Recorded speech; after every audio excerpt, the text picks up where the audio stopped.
Oh, Jesus.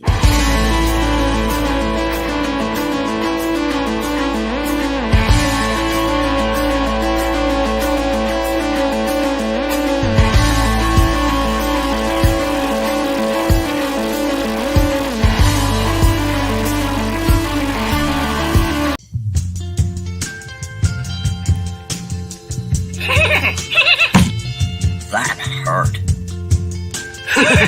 I'm really proud of the way that the guys just put in the shit. Hey, what's it like in Brazil right now? Is it warm? Yeah. It's always hot, huh? Yeah. You really fuck. This sucks more than anything that I've ever sucked before. You getting that ass, Larry? Know what I mean? You getting that ass, Larry. That's what the fuck you do. We are enjoying a lot about this time here in... Why are you holding up a card to indicate a penalty? Like, there's so many different things you can do, and you decide to hold up a card? That's insane to me.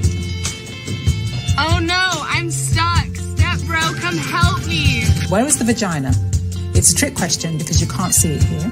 You need to part the labia first.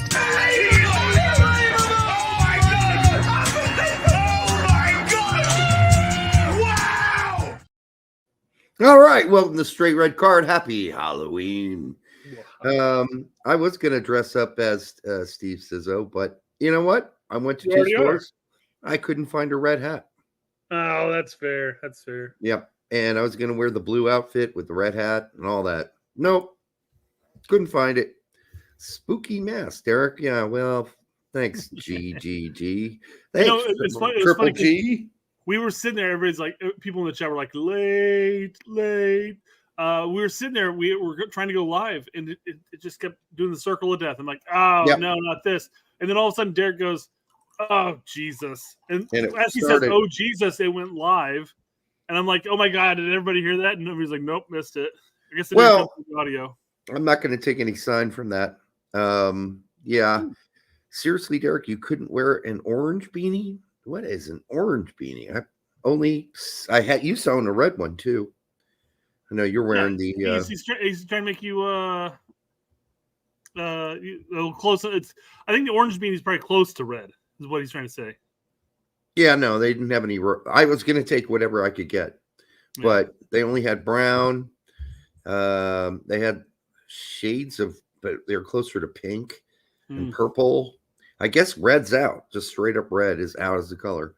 Happy Halloween, Miguel. Good to be here. It's, X has been unbearable for 2 days now.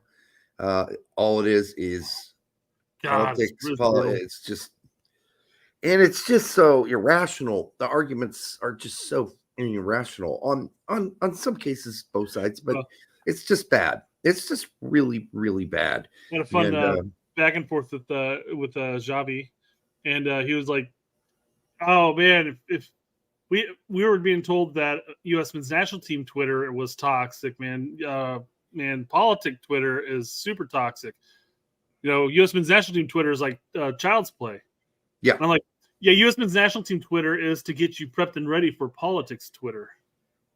Yeah, I mean, is it though? I mean, there are just really bad opinions when it comes to soccer, but there are, and that's fine. But out there in the political world, there's just outright lying going on. Yeah, and Jose, I'll come back to your super and just so tough. It's been tough to watch, and I've said this before. This shouldn't even be a battle.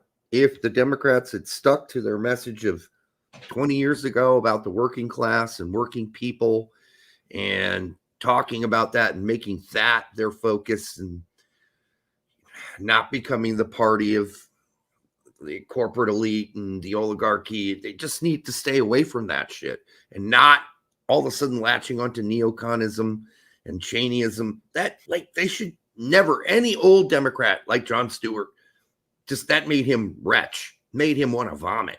That the Cheneys endorsed him.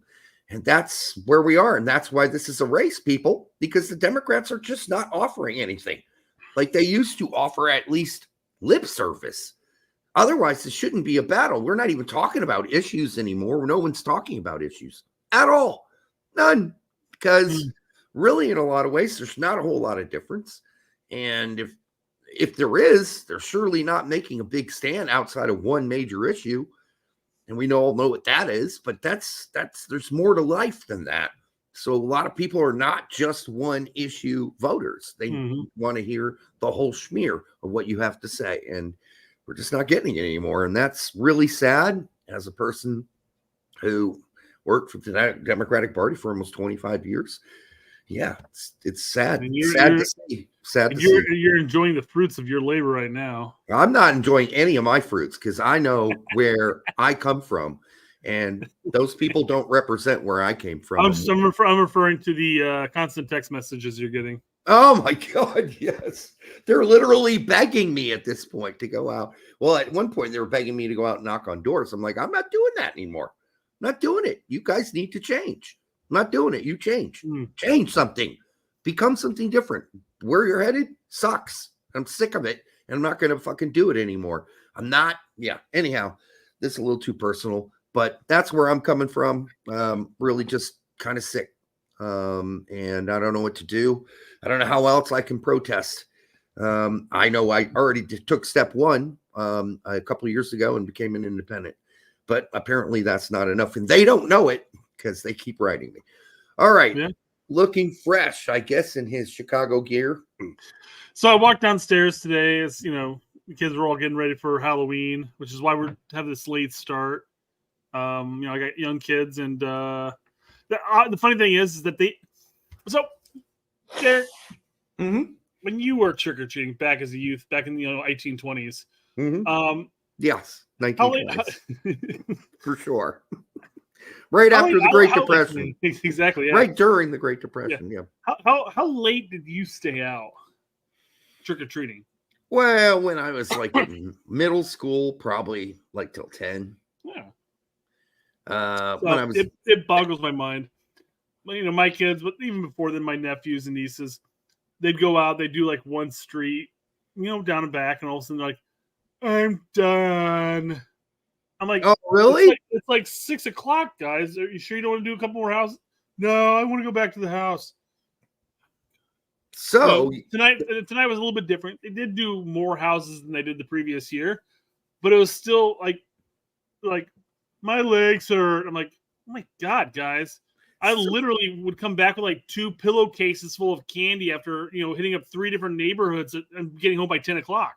This is all about the accumulation of candy. I know. What the is going on? That bag of candy is going to last you the rest of the year until next Halloween, pretty much. Well, right. And Easter and stuff like that, of course. But some of it will taste nasty a year from now. Yeah, but you know what? A little hard and crunchy. Still got sugar in it. Really, I don't know. It boggled my mind. The kids were done like by 7:30. I'm looking down at my phone and going, "Geez, I could have kept the regular 8:15 time going on here." I got to tell you, even Nick with his feet issues when he was younger, we do the whole neighborhood. Like he was ready for candy. That was the night because he didn't get candy. Otherwise, like there was no sugar in the house. Yeah. None. Thank you. I was gonna say these kids are spoiled at this point, man. My kids are like after every dinner, can I have dessert? And I go, dessert? You want dessert? You don't get dessert after every meal. Are you kidding me? What the hell? No, that never happened. You got fruit. Like Nick ate a lot of apples and oranges. Well, that's usually my go-to too. I'm like, hey, eat nature's candy. There's an apple, there's banana. You can go to a vegetable. I don't care. But no, you're not having sugar every night. That's why Nick and Chris didn't know any different. Well, Chris did a little bit, but not Nick. Nick never knew anything, but there's no candy in the house. There's no junk food in the house. If you want to eat junk food, you'll eat nature's junk food. Oranges and grapes and raisins even, Mexican American 210 says, what's your all favorite candy? And I said, hey, don't jump ahead of the show. We'll get to that in just a little bit. I want to go back to my outfit because I walked downstairs and my son goes, is that what you're wearing out? I'm like, yeah. You know what I am? And Derek, what do you think he said? Well, I would have said you're a loser. He doesn't know any better. He goes, are you going to be a Chicago Fire player or a fan? And I go, no, Derek, no, Jack. I'm Sisyphus. Okay. I told him, I've been banished to hell, and my punishment is to constantly push this boulder up a hill this Boulder being supporting a shitty team consistently with optimism. Was he in Derek, hell? This next season, it's going to be our season. Right, sure. Yeah, okay. But hey, did he do that in hell or was it purgatory? To the Greeks, I'm not sure if there's much of a difference, to tell you the truth. Well, purgatory is the stuff I know there's before hell. I'm just saying, I don't know if there's much of a difference between the two. It could have been either one. I really don't care. That's true, but I do believe it is purgatory. Here's the difference, Derek. If I said purgatory to Jackson, he'd look at me like, what the fuck? What's purgatory? Fair enough. Or if I say hell, he knows what hell is. Yes. Okay. Fair enough. By the way, great question today in biology class from a student who asked me, can you get herpes on your asshole? That's literally how he asked it. And my answer is yes, you can get anal herpes. And he's like, so what does that look like? And I'm like, I am not describing that because it's disgusting.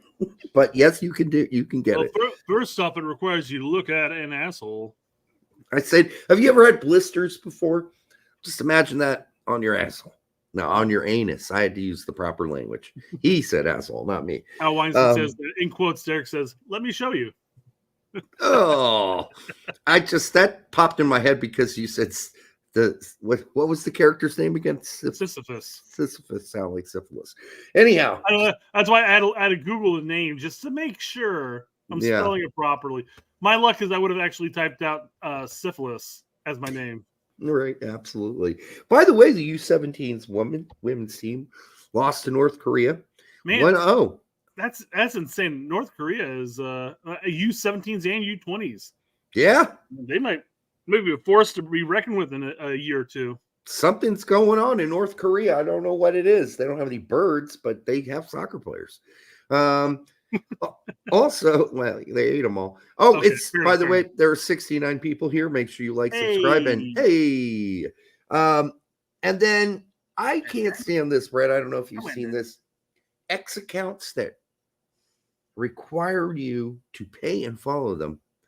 Sure. In order to read what they have to say. Fuck that. Guess fuck what? you. I don't pay nor follow any of those fuckers. Fuck them. Go fuck yourself. You're not that important. By the way, we are also going to memberships on X, so you'll have to pay in order to see my tweets. So sure, right. Cold sores are herpes fumar, correct, but they're different simplexes. Cold sores go away. Herpes do not. I am the herpes. If you remember the dancing herpes on the Dave Chappelle show, and they never go away, right? All right. Jose Reyes says for $10. Wasn't expecting that intro, but fits with the program. Love you guys. Honest opinion on Fosse because Poch seems to like his attacking style, at least from speculation. Cheers. Well, that is certainly what Pete and Tack think. I don't know if it's necessarily the case. I think he wanted to give him a look. And we'll get into that later as we go through who we think Poch is going to pick by putting up tax picks. Okay. Yeah. I was going to say, whoa, we didn't talk about this. No, we're going to look at tax picks and say, did he, because he's trying to mind melt with Poch, right? We're better mind melders traditionally. We got 100% on our first Poch roster. So we did. We got 100% correct. The whole roster correct. So let us give it another go, and we'll tell you where Tack was right and where Tack he went was wrong. Yeah. My opinion on Fosse and Poch at this point. Yeah, Poch is just trying to gauge our player pool in general. Yeah. Because unlike what U.S. Soccer announced, I guarantee you, outside of maybe a handful of players, Poch really didn't know much about our pool. I don't care that he had some PowerPoint presentation set up to talk about players. I think it's really going to depend on how Poch wants to play moving forward. All right, hold on. Before we go there, here are the players Poch probably knew either a lot about or at least enough to be very confident in. Pulisic, McKennie, I would say Weah to some extent. Sure. Let's see. Adams. Jedi for sure. Aronson. Yep, he did know Aronson. Played all at the same time. Ream. Ream. He knew Ream well. Doesn't know Mark McKenzie, doesn't know Trusty, does know CCV very well from the Tottenham days. Yeah, it's true. Yeah. Matt Turner. Yes, thank you, Jack. Matt Turner probably knew a bit of. He probably knew Moose. So he knows a lot more than we think. Now, when we get deeper outside of the obvious, then it gets a little bit like the Fossies and the Lunds. Then he's just saying, well, the prior administration liked those guys, so I'm going to bring some of them in and just keep them on board and see if I see what they saw. But, yeah, it's once we get into the deep depth, like the Trustees and the McKenzies, and, well, God, shit, McKenzie's not depth anymore. He's a starter because we got no Richardson. And then who knows? Didn't Richards just play? Richards, excuse me. No, he did not. No, he didn't. That's right. I don't know why I thought he said just play. I don't know why I just no. I know he's not back until like the end of November too. That's the thing. Right. So he's out. He's gonna know Balogun, as Keyshaw points out. And I don't know how much he knew of Haji Wright, but he certainly knows what Haji Wright's doing. He might have known of Balogun. But as far as how much of Balogun, it's not like he sat down and watched him in the EFL. That's correct. And doubt he watched any league while he was there at wherever. Somebody else pointed out to me that when Balogun was playing for the Arsenal youth, he would often watch the Tottenham youth games when they would play Arsenal. So you would think he might have some idea who Balogun is, just like Musa. Just like Musa, hard to say. Because you're always scouting the other teams too, you know. Kevin Brenner saying you need to stop smoking. This is just how I sound these days because I've been sick for so long. Rocco 22, I'm still blowing my nose every 5 fucking seconds. Rocco 22, $4.99. Thank you, brother. Shouldn't Reynolds and Fossey get a chance? Scally is really bad on the ball and a mid passer. I'm not saying that Scally's done anything that wonderful at Gladbach yet this year, but he has been very seriously solid at the defensive end.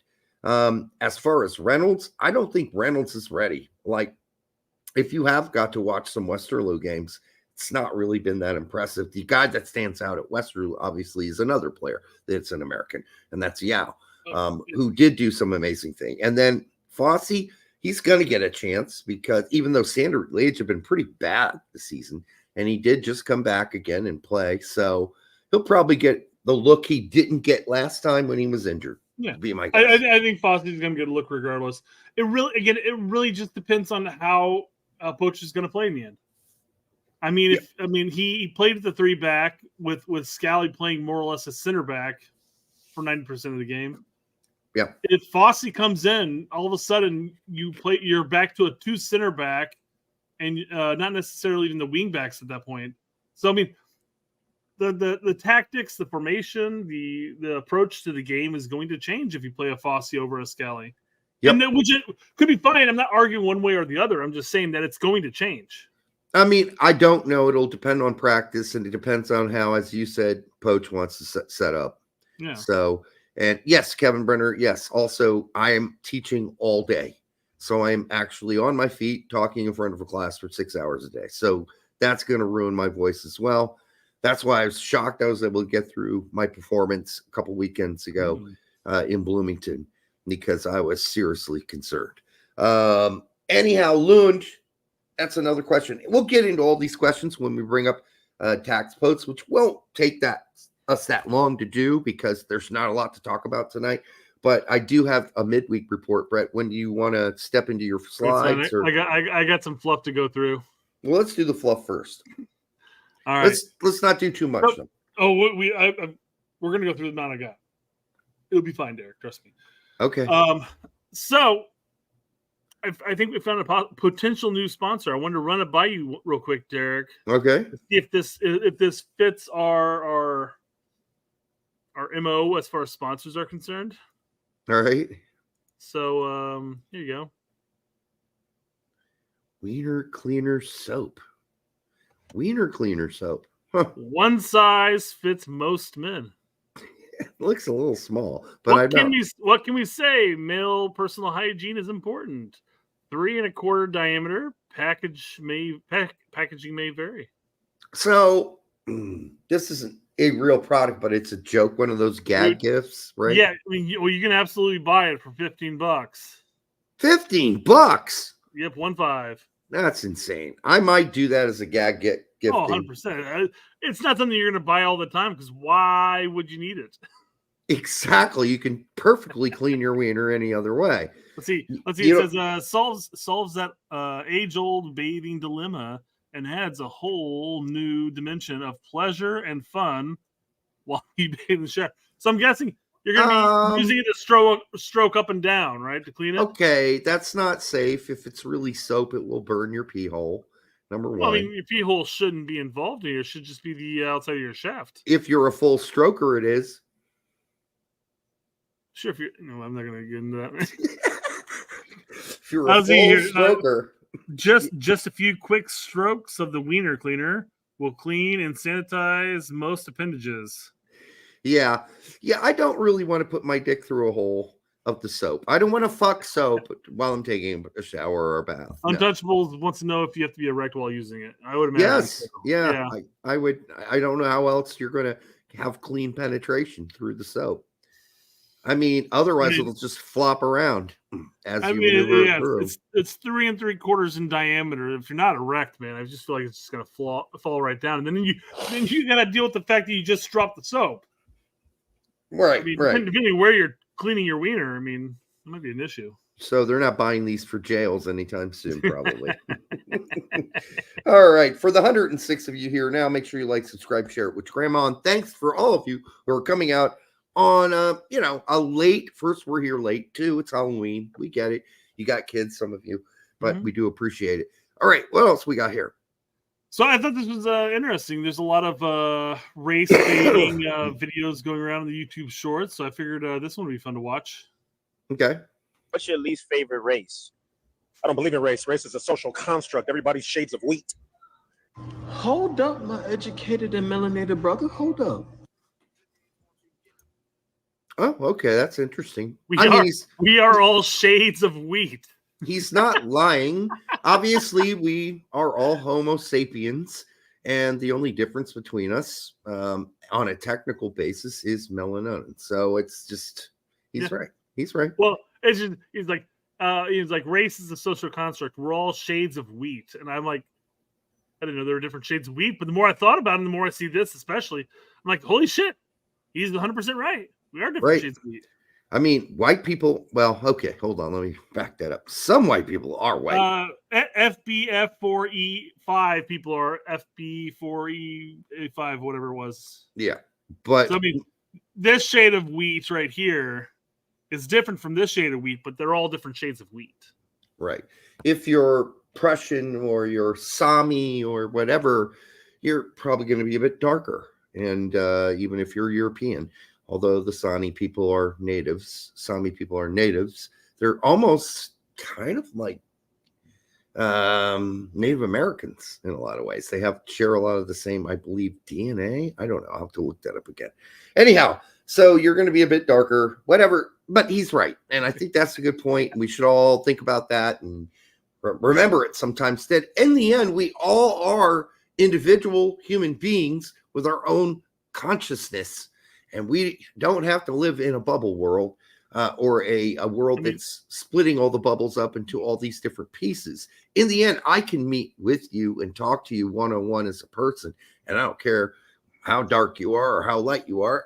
I'm going to probably talk to you. I will, at least. It's not true of everybody. Not everybody lives in a conscious space where that's something that they think about. But yeah, you're just a human to me. And we're all in this world where we all come in alone and die alone, unless you're a transcendentalist and you believe that there's something else bigger out there. Then, we all have to treat each other, I think, with respect. And dignity is a big thing. I think the biggest question really is, if we're all different shades of wheat, what does that say for the people who are allergic to gluten? Well, yeah, they're fucked. Number one, because they can't eat bread or spaghetti or pasta. That sucks. But anyhow, yeah, you can live a life without that, I suppose. But yeah. All right. What else we got here? All right, we're only going to play a short part of this because I thought it was funny. Just a Cramp? Oh, just Cramp. So you told me what can you eat to help you make you feel better? bananas. Why bananas? Monkeys never cramps. Monkey never cramp. What? Cramp? So he's like, he's got a cramp, and he's like, well, what do you do to fix a cramp? He goes, I eat bananas. And he goes, well, why do you eat bananas? He goes, because monkeys never cramp. Well, there's a more technical biological reason that why bananas are good for you, and a reason all the tennis players eat one after the first set. But yes, I get it. But yes, you can make that correlation, I guess. Monkeys never cramp, and thus they eat. Not all monkeys just eat bananas, though. So anyhow, yeah, that's fine. I think that's whatever. Potassium's a good thing. Eat it. You'll probably not cramp. I mean, I don't think he has any scientific knowledge of whether or not a monkey cramps up at times, but the point he's making is that, potassium good for cramping, Well, surely, I'm sure somebody's done studies on monkey cramping, but I doubt it's been anything that was published and looked at deeply. I would also suggest that there have been no reports written by monkeys on how they cramp and why. So we'll never really know, will we? Nope, not really. Okay. All right. So moving on, we were talking about the, I forgot who mentioned it earlier, but they asked us what our favorite Halloween candy was, Derek. Hold on. Fumar says race is real. Now, that depends on how you look at race and how it's defined. So I'm not going to get deep in this. We all are Homo sapiens. Did we all grow up in different sort of and evolve in different regions? And so we look very different.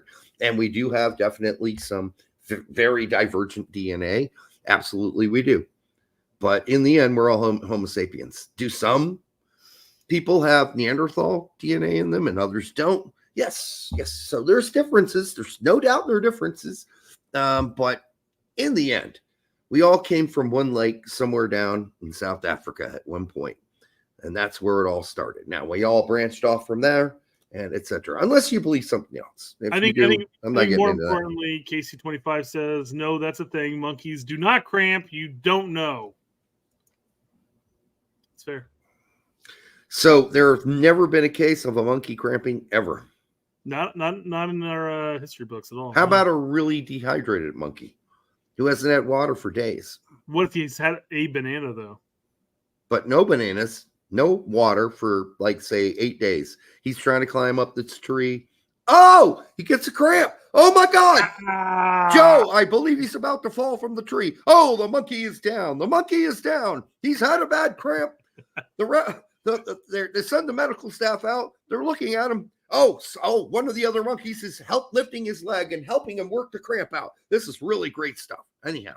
Well, no, the monkey's just peeing on him. What the hell? Oh, the other one's throwing shit at him too. This is totally disgusting. All right. So Derek, so again, somebody asked us earlier on in the show what our favorite Halloween candy was. What's your favorite Halloween candy? I have to say, it's got to either be the Baby Ruth. I really love the Baby Ruth bars. Back.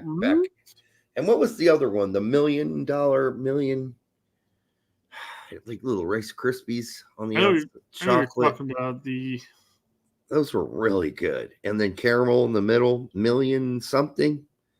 Oh, those were good. Those were really good. You really got into those. 100 grand.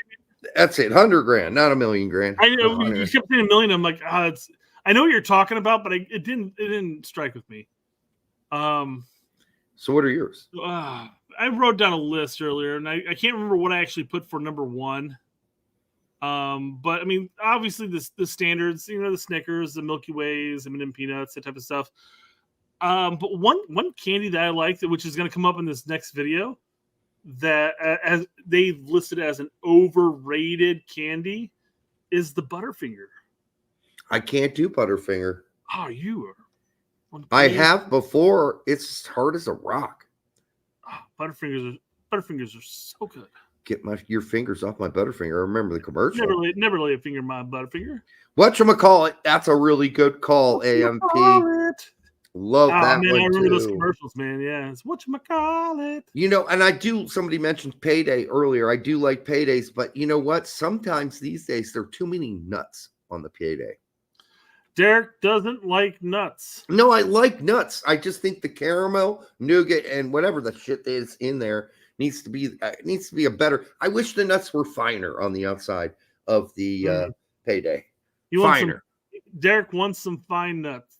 I like fine nuts. Fine nuts. I like if they ground the nuts up more, that would be better. The fine nuts. Yes, I need those nuts grinded. All right, so here we got a list of Dan's top 5 overrated Halloween candies. Hershey bars. At number 4, Nerd. You need them responding to it, but Reese peanut butter cups. Number 1 as the most overrated candy. No, those are pretty good. I'm not a huge peanut butter cup fan, but I wouldn't list them as overrated. Yeah, I wouldn't. They're not overrated. So he's got Butterfingers listed at 2. I disagree with that, but it sounds like you agree with that, maybe.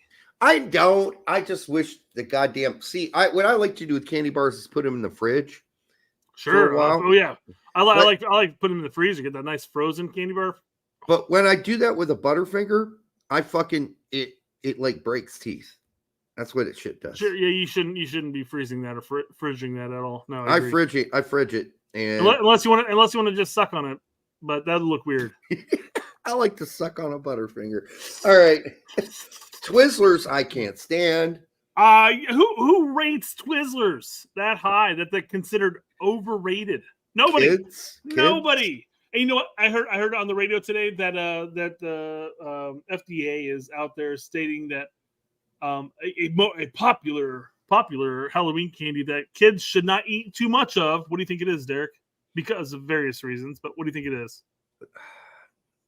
Nerds? Black licorice. Black licorice. Why? Who the fuck eats black licorice, right? I actually like black licorice better than Twizzlers. You weird fuck. And I don't even like licorice, but if you put a gun to my head, I will eat the black licorice first, especially the skinny type. And then Nerds and Hershey candy bars. I think Hershey's are probably the most overrated one on this list. They're not overrated. Most people think they suck. Most people think Hershey chocolate bars suck. They use way too much flour instead of milk, which is why they can't call it milk chocolate. Just go look at the recipe. They fucked that shit up, and they did because flour's cheaper than fucking milk. That's why they do it. And well, I mean, you should never fuck milk. That's just weird. Don't start sounding like me in my classroom. So yeah, of this list, I mean, I see 2 on the list that shouldn't even be on the list at all. The peanut butter cups and the Butterfingers. I think the Twizzlers are. I don't consider them overrated because I don't think enough people rate them high enough. Adults don't eat Nerds either. Yeah. When's the last time you saw an adult eat Nerds? No, it's the only time I've ever done that is whenever my kids get for Halloween, and it's like, it's between that and a Twizzler. I'm like, I'm gonna have the Nerds, Well, I just think I haven't had Nerds since I was like, I don't know, in my 16, 13, somewhere around there. No, I don't eat Nerds. That's for kids, little kids. So I think little kids overrate them, but can you blame them? They've got brand new teeth and they just like sugary shit. Like, I can't eat sweet tarts anymore. Did I used to buy sweet tarts when I went to the theater along with my bag of popcorn? Yeah, I did. And guess what? I left with nothing on the roof. All the skin on the roof of my mouth gone. Gone completely. All right. I always ate like Raisinets at the theater and stuff like that. I love Raisinets. Yep, those are good. So good. So good. What are the ones with caramel in the middle of the chocolate balls? Those are called they're yellow box. It's Milk Duds. I like Milk Duds. I like yeah. I mean, nobody can not like a Milk Dud. I mean, those are also cavity pullers if you're not careful. Oh, that's true. They're sticky. Yeah, I agree with you. Ooh, no, Broken Fern said Rolos. I love Rolos too. Rolos are good. Yeah, those are like not teeth damaging and yet still tasty. Super soft. Yeah, it's nice. Who you can never go wrong with caramel. Caramel and chocolate, greatest combination. It's just great. It is a phenomenal combination. But I never like Musketeers because I don't know what that fluffy bullshit. That's nougat. No, that's nougat. Nougat sucks. What? I hate. 3 Musketeers are like if you're required to eat some kind of a chocolate, it's the last thing that's available to you. You know what? Yeah, I'm like, usually I just like throw those away. I'm like, no. You know what a Musketeers bar is? It's an emasculated Snickers bar. It has no caramel and no nuts. Absolutely the worst thing you could do to a bar. All right. Yeah, I love Whoppers. Whoppers. Milky Ways are great because it's literally just chocolate and caramel. It's still some nougat there. It's a lot of nougat with that caramel. It's still a little emasculated. I'm just saying. Well, there's no nuts. I agree. At least they got caramel. I don't know where the caramel's coming from since there's no nuts, but hey, it is what it is. Yeah. Whoppers are delicious. Yes. That's malted balls, malted chocolate balls. I love those. Anyhow, I've had any of that shit for years, so I'm only giving it to you from my memory from it as a child. When I wrote my top 5 to that list, I was like, I did write M&M peanuts, but I'm like, only because the Rice Krispie peanuts or Rice Krispie M&Ms are seasonal and you can't get them that often anymore. Those things are fucking addicting. Like you're eating crack. That's what it is. It's crack. Yeah. It's chocolate crack. It is. There's a lot of great. I eat an entire fucking bag of those things. No problem. I mean, outside of the fact that I'd probably gain 10 pounds. And if we're allowed to start mentioning like German chocolates, we're going to get all our asses kicked. That's all I got to say. A lot of great German chocolate. And they don't make great candy bars. They just make great chocolate. It was funny because Joseph literally posted that when you said that, which means he's 7 seconds behind us. And he said, "What's your favorite German candy, Derek?" Oh, let me go grab some. I'll be right back. Well, it's clearly a sausage.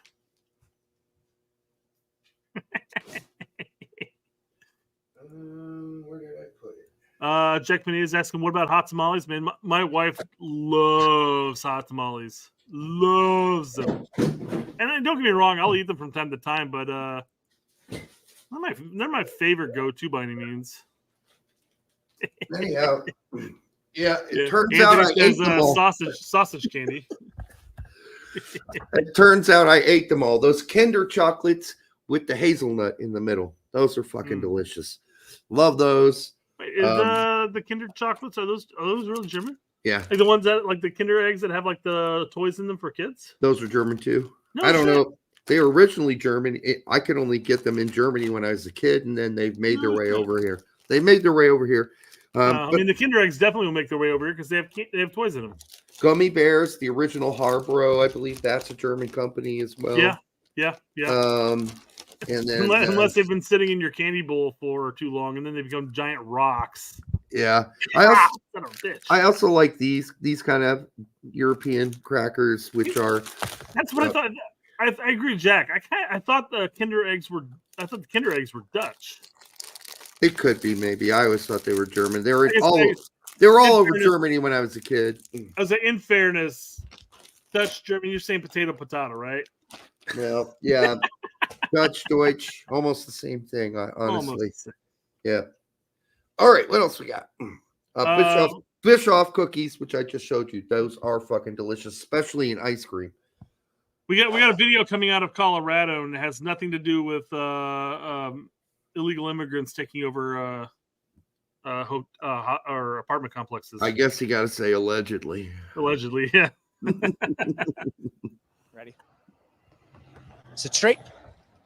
Hello, I'm TV's Mark Salinger, down in Colorado Springs today to share an important story going on in our community. Blur it out for sure. There are a lot of words to describe what we're blurring, but let's just call it a male body part. The mural is basically, it's a tow truck driver towing a car. He's a big old running over while other are running away from him doing. What? So this tattoo building put a giant mural on top of the roof, and it has a bunch of dicks. Yeah, you can't say dicks on TV because you keep blurring it out, but it's a bunch of penises. Yeah, well, they should have said penises. They were allowed to say that. Yeah. Instead of Colorado. Well, what about cocks? Alex Given says cocks. No, you can't say cocks on TV. You can say, if you're talking about chickens, you can. Yeah. Or if you're talking about French sports brands like Les Coqs Sportifs. Or they could, instead of throwing out dicks all the time, they could have just said male member parts, I guess, the entire time. But, yeah, the male the male or appendage. Johnson's. BMR says Johnson's. I think Johnson's would have been okay. Untouchable says there's many peni out there. Well, definitely. Yeah. Mm-hmm. There's the plural. Yeah. Yeah. Activities like Sorry, you said yeah. No, keep going. like There's mountain more. biking and snowboarding away and stuff like that. This is Pace. He's a tattoo artist at Fallen Heroes Tattoo in Colorado Springs. He painted the mural that we can't show you. It's just been a parking dispute. So we tried to work together and it really got nowhere. So we knew something like this mural would get their attention. The new apartment building next door has been towing customers' cars. So real quick, Derek, because you dealt with this in Bloomington.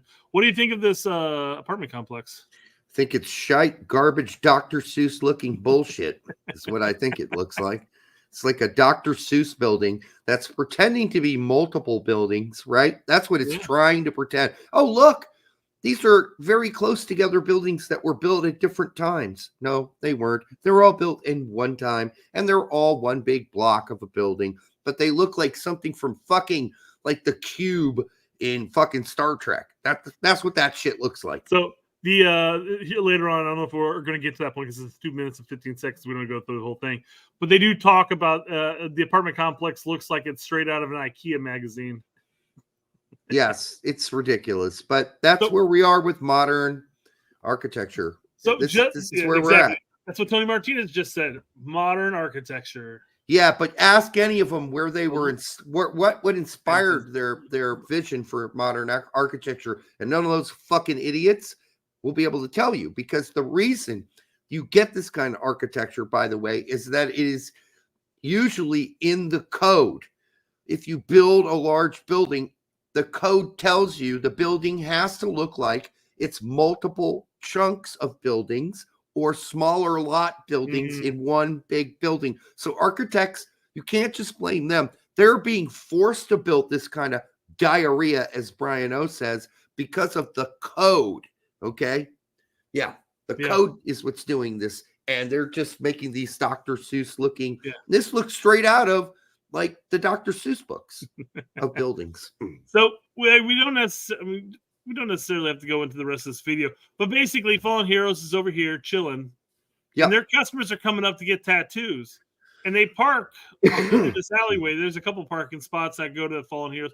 The rest of the parking spots all go to this apartment complex, and they park there. And while they're getting their tattoos, people at the apartment complex have their cars towed. And so, the tattoo parlor decided, hey, how are we gonna retaliate here? Get their attention to say, hey, we're trying to work together as a part of a community. Sure. Maybe not necessarily tow everybody because they're not gonna be here that long. So what they did is on top of their building, they painted this mural that had a bunch of cocks on it.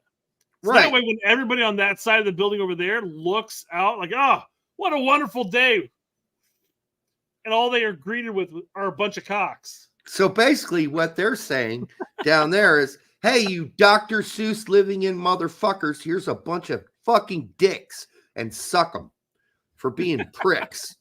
But I would imagine that it's probably more famous. Okay, fancy German Bauhaus.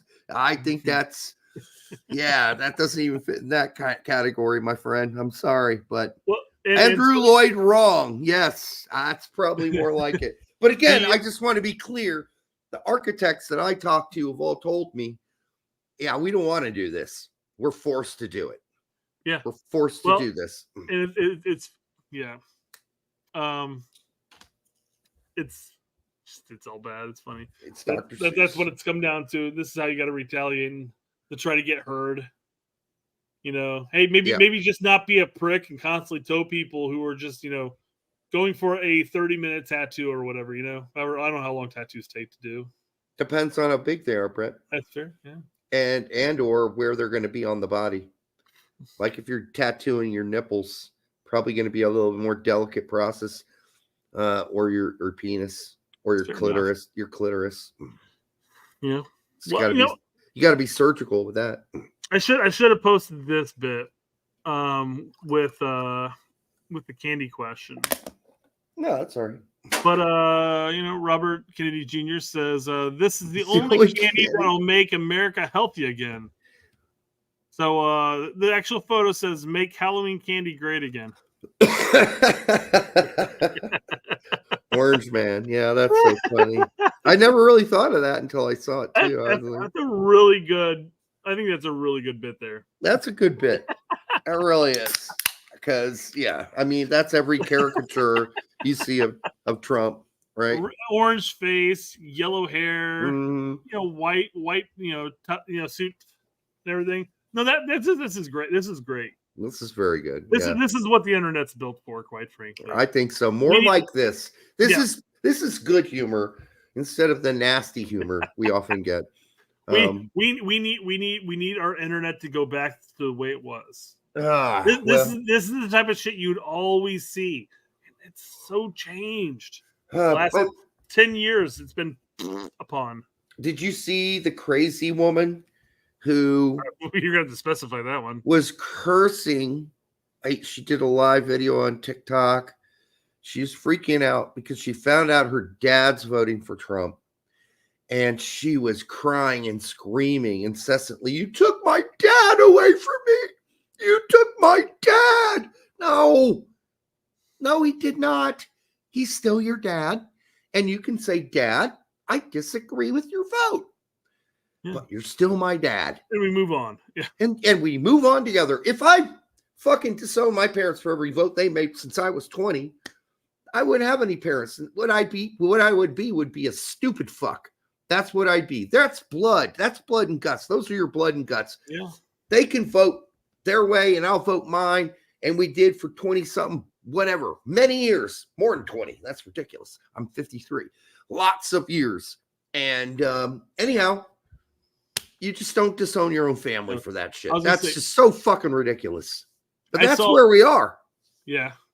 I saw the Twitter thread of some girl, probably in her mid 30s, late 30s, talking about how she was crying and breaking down because her niece told her that if she's got to corral her TDS, her trend derangement syndrome, else don't come over for Thanksgiving. This is her niece telling her this. And how about I understand that. I understand both sides can be kind of crazy at times, but if you have a niece, somebody who's probably in her early teens, telling you gotta keep this in line, otherwise we don't need you here. That maybe it's on you. Maybe you're talking too much about it. Well, I think what she should say instead is just like, listen, we're coming over to have Thanksgiving. We're a family, and we're not talking politics. Not talking about politics. That'd be great. We're not talking about politics. We're going to talk about how you doing, how am I doing, how's your job, how's my job, how you living, how's the relationship, how your kids. We're not talking about politics on this particular Thanksgiving because half of us think one way and the other half think the other, or in this case, you think one thing and the rest of us don't. And if you come over and start being an idiot, we're going to kick your ass out.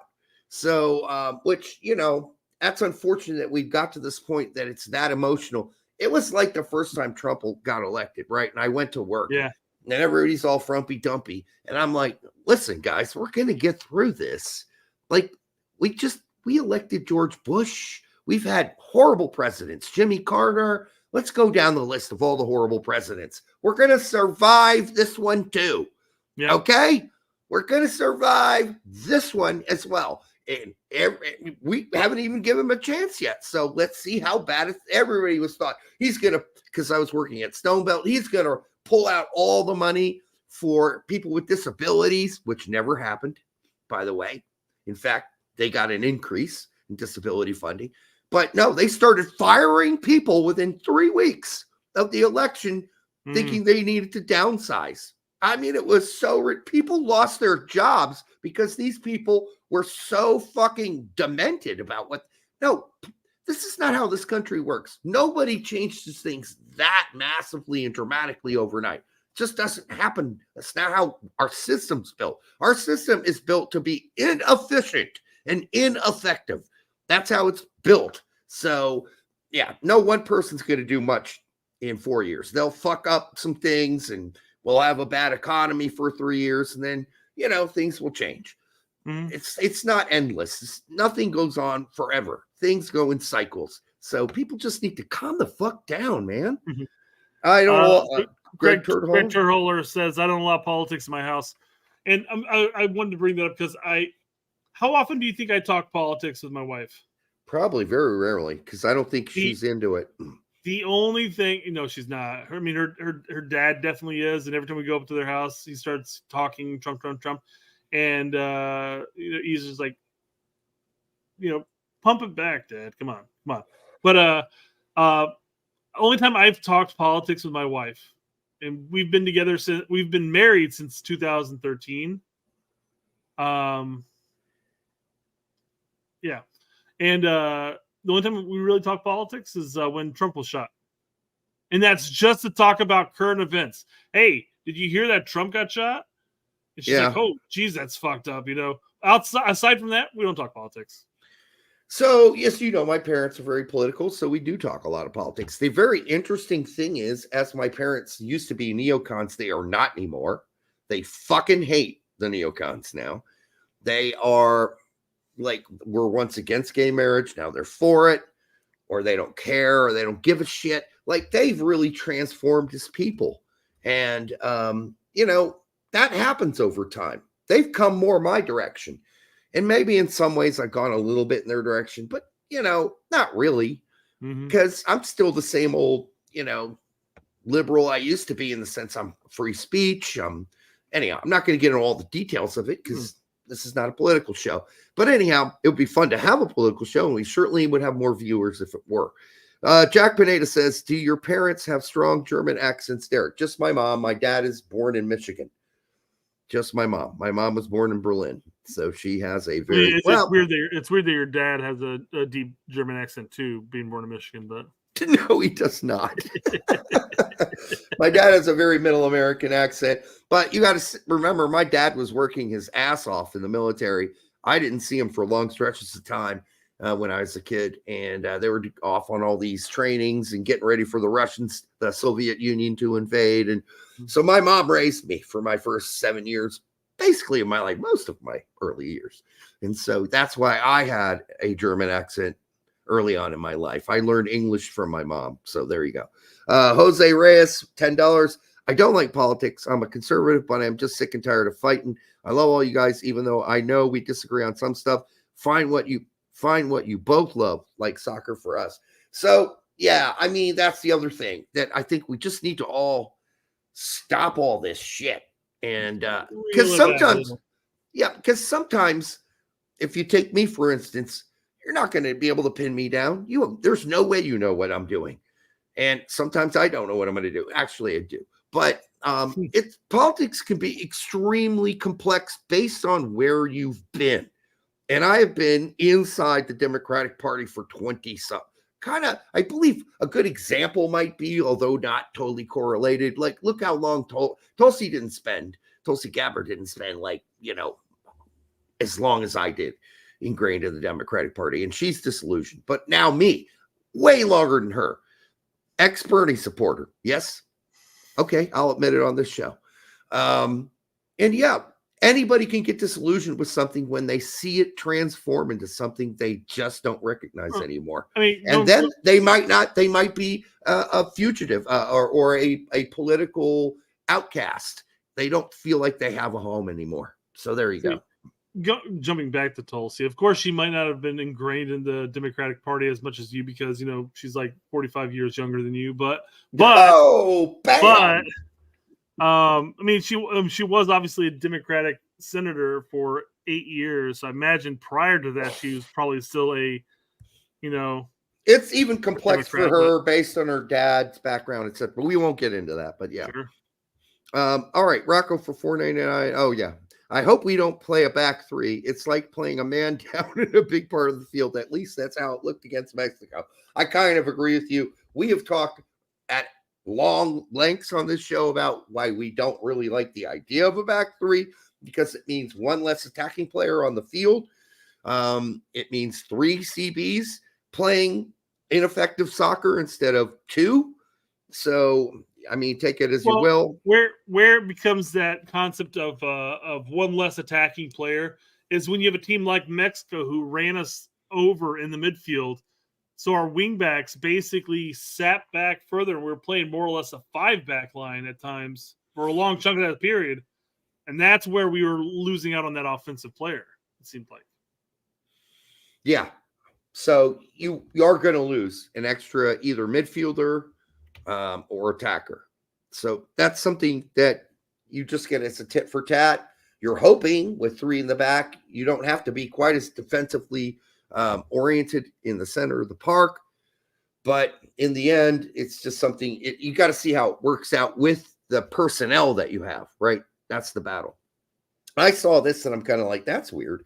Enzo Fernandez is going through a separation with Valentina Cervantes. According to whoever that is, he told her he wants to live his own life. They're still family, but feels the need to experience the stage he skipped by choosing family. So, the family at an early age. So basically, he's basically telling his wife that, hey, you know, we got together at an early age. I didn't have my fuckboy stage, so you pumped out 2 kids of mine. Yeah. Well, sorry, dickhead. You own it now, okay? Yeah, this is just a horrible thing. I hope that's not really the reason that he's divorcing her. I hope that she's flawed in some horrible way. But I don't know that to be true, and nobody does. But this is a horrible thing for anybody that knows him who heard him say that. That's really bad. And that's not how you do it. That's not with his millions of dollars. You know, he could live comfortably. He could I'm sure the kids are still going to grow up, but are they going to grow up without the dad? Probably, based on how a lot of divorces are done. Yeah, it just seems obviously not knowing, you know, their interactions together. Although, you know, it says that, you know, we're still family, but, you know, I just didn't have my fuckboy stage. I can't get behind him on this by any means, because 1, you know, he's married, and this is a stupid reason for a fucking divorce. Yes, and 2, I mean, she's pretty fucking hot. I mean, she's a good-looking. I'm not sure why you're being a little bit of a bitch here on this. I mean, she could be unbearable. We don't know. That's but true. Then he'd say that. He'd say that. He needs to say that. Yeah, we have irreconcilable differences in personality. We don't. The bitch is driving me crazy. That's all he's got to say. No, no. To his lawyer, he wants to say, listen, we don't get along. We're always fighting. She's always nitpicking me. She's always fucking on my ass. And I have a really high pressure job. I guess I get millions for it, but she doesn't seem to respect the fact that I'm doing that for the family. What if that's the truth, then say it. But don't say, I need to leave because I didn't get to fuck a lot of chicks early on. And now I'm trapped in this fucking relationship with a bunch of fucking crying babies or kids. I'm sure he doesn't really deal with them all that much. He's going to practice and traveling with the team. I'm sure he's there for bits and pieces. Now, of course, what happens is he comes home and he just wants to relax. Maybe that's it. He wants to come home and relax, not necessarily have a wife saying, hey, you know, make sure you're taking out the trash and doing the dishes, and no 2 kids coming up and like, Dad. Maybe that's just not him, but more than likely, here's the scenario. He gets home and he's already had that cracker or that chip for, I don't know, a couple hundred times now at this point, maybe 1,000 times he's had sex with his wife. And he's like, you know what? This is a pretty good chip, but I bet you there are also better chips out there. I bet you they're like Doritos and they're crazier chips out there that are aiming to just, you know, take your money from you. And then he starts to resent the fact that he's in this situation. And then she's like, you don't love me anymore. Why don't you spend more time with me? How can you come? You don't talk to me anymore. Because I'm tired, bitch. I just played a game and I just want to go to bed. Stuff like that can't happen, you know. So we don't know all the circumstances, but it can't be what was said here. This is bullshit. I'm sorry that we had sex and already have 2 kids, but you know what? I want to have sex with a lot of other people first. That's literally what he's saying. If this quote is accurate, so yes, and we don't know if it is. So just I'm going to chill out and say this is all reportedly, right? This is some bullshit. We don't know if it's true or not. I'm sorry, but if you have a family, are financially stable, and have a good wife that looks good, Why would you let that go? Well, we just gave you some reasons why, but the bullshit when he gave sucks. Some people change gold for copper just because copper comes in more pieces. Well, we don't know if she's gold. I think that's the problem, Edgar. We don't know if she's gold. If she is gold, this is really even worse. Even if she's bronze, how about you work some stuff out? If you guys have problems, go work it out. Work out the problems. Well, my thing is, if there's an issue with her, like even if it's just his personal opinion of her, by coming out and saying this right here makes him look bad. Or his friends. His friend is saying this, or somebody who knows according to him, yeah. Art is quoting him saying this. So, God help me. I hope that's a bad translation, which I doubt it is since they speak the same language. Or that's just, I mean, we could go through my story, Brett, right? Like, I didn't even, well, no, I'm not going to do that. I'm not going to go through my story. I didn't have to do what I did, but I did it anyhow, because I thought that was the right thing to do at the time. And so, I mean, you definitely tried for multiple years there, though. No. I mean, at the beginning, even. Oh. I mean, maybe you don't know the whole twisted story, but anyhow. I know the bits and pieces, but there was a reason I was dating somebody else. Anyhow, all right. Anyhow, so, Derek missed out. We know Derek didn't miss out on his fuckboy stage. We've heard plenty of story. It was good. It was very good. Hey, I recommend everybody join a band and become the most popular band in whatever major city they're in. It's good. It's good living. All right. What else we got?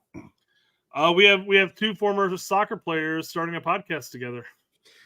Couldn't be two more questioned guys lately, obviously, with Landon Donovan being on this podcast after all the crappy shit he said. I mean, these have got to be the least animated guys out there, it seems.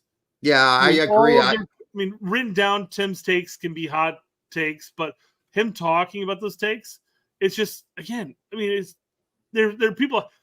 Jimmy Conrad has great radio commentary, and obviously, you can do the podcast thing.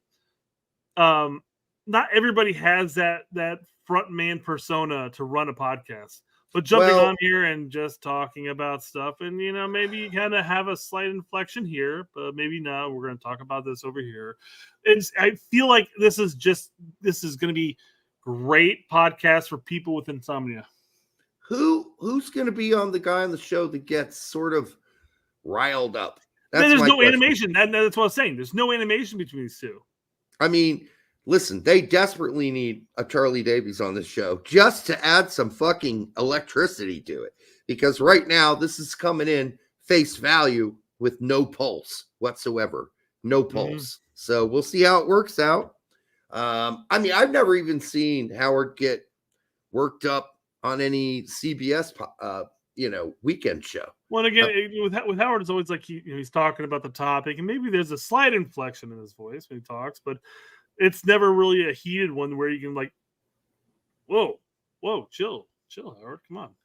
Yeah, I think Keller had more inflection in his voice and could do it, but I don't think either of these two are really going to carry the podcast well, outside of just telling stories and people chiming in, listening in for that. Well, I'm sure they'll get some listeners. We'll see how it works out. But somebody said I should go on the show. They're never going to ask me on this show. Just like I know Jimmy Conrad, and he's never asked me on the show before, on his show. Of course not. But they don't ask really anybody but who's been signed by Galazzo or CBS Sports to be on that show. Aside from people from The Athletic, I don't think anybody's been on that show. So otherwise, it's a different approach. But I will be on, I know a lot of people don't like Max Bretos, but I am going to be on his show in the next coming weeks. We're working out a date. He wants me to come on, talk all things U.S. soccer, talk about. Get back on ours too. Yeah, we'll get Max back on here. And listen, we disagree with Max a lot. Well, we agree with him on some things too. But the great thing is he's a charming, very nice human being. He's a great dude.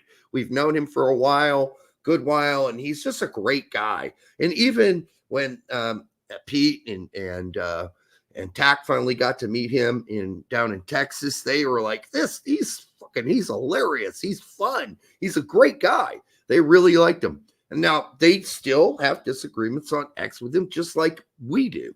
And when he comes on our show, we disagree with him and we talk it out. That's how it works, right? That doesn't mean we hate him as a person. We don't hate him. That would be a horrible thing to do. And we realize he's also compromised. He works for MLS or an MLS team. So he's not going to say he's compromised, but honestly, if he really looked in the mirror, he'd say, of course I am. I can't say shit bad about MLS. He's not going to, because you don't say shit bad in public about your own employer unless you want to get fired. That's how that shit works. So, it is what it is. We love Max anyhow. I hope his show's doing all right. Everybody's show's kind of slow these days, but because, listen, that's the point of this whole show. It's like, how do you bring back the inspiration? Like, how do you get people to be really interested and psyched about the U.S. men's national team? More fluff. The only answer, Brett, is more fluff, number one. Or number two, we start winning some games. And we start winning them convincingly. And people on major sports start talking about how good we look and how good Pulisic looks or how good McKennie's looking, or they start talking about the players in mainstream media. You get Stephen A. Smith talking about it. You get the guys on Tony and what's his face to talk about it. It's been so long since I watched ESPN, I forgot all their names. But not the one you're talking about, but Around the Horn. Round the Horn would be good because obviously he likes soccer a lot. But I'm talking about Tony Kornheiser and I know who you're talking about. Tony Kornheiser and I'm just waiting for it to pop up in the chat. Somebody's got it. Me too. But ESPN is dead? Yeah, no. Anyhow, it's Tony and oh my God, Mike something.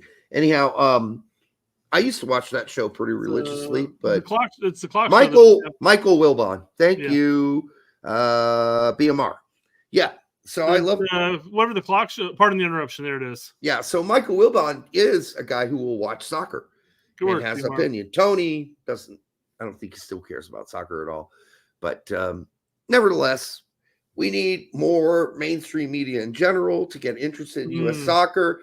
Getting Pochettino alone was a little bit of a spark for a second, but until Poch starts leading this team deeper and closer to that World Cup and we keep getting better and the results keep looking better, then I think we're kind of in this dead spot right now, right? Like, because for years, all of our shows had the one thing we could talk about that we all agreed upon, which is Berhalter sucks. And here's why. And we could lay it out. And then we had game after game after game after game, and opportunity to lay out that evidence. Well, that's over. There's no more Berhalter to analyze anymore. So we're on to other things. Kellen Cowherd liked soccer, but he also loved Greg's cock and balls. So that didn't go over really well with soccer fans. So we'll see what happens next. John said, I missed the start of the show. Is Brett wearing a Fred Durst costume? And I've tried it twice.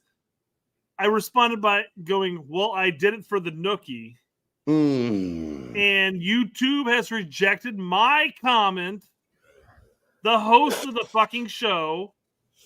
This usually means they think it's spam. Try changing it a bit.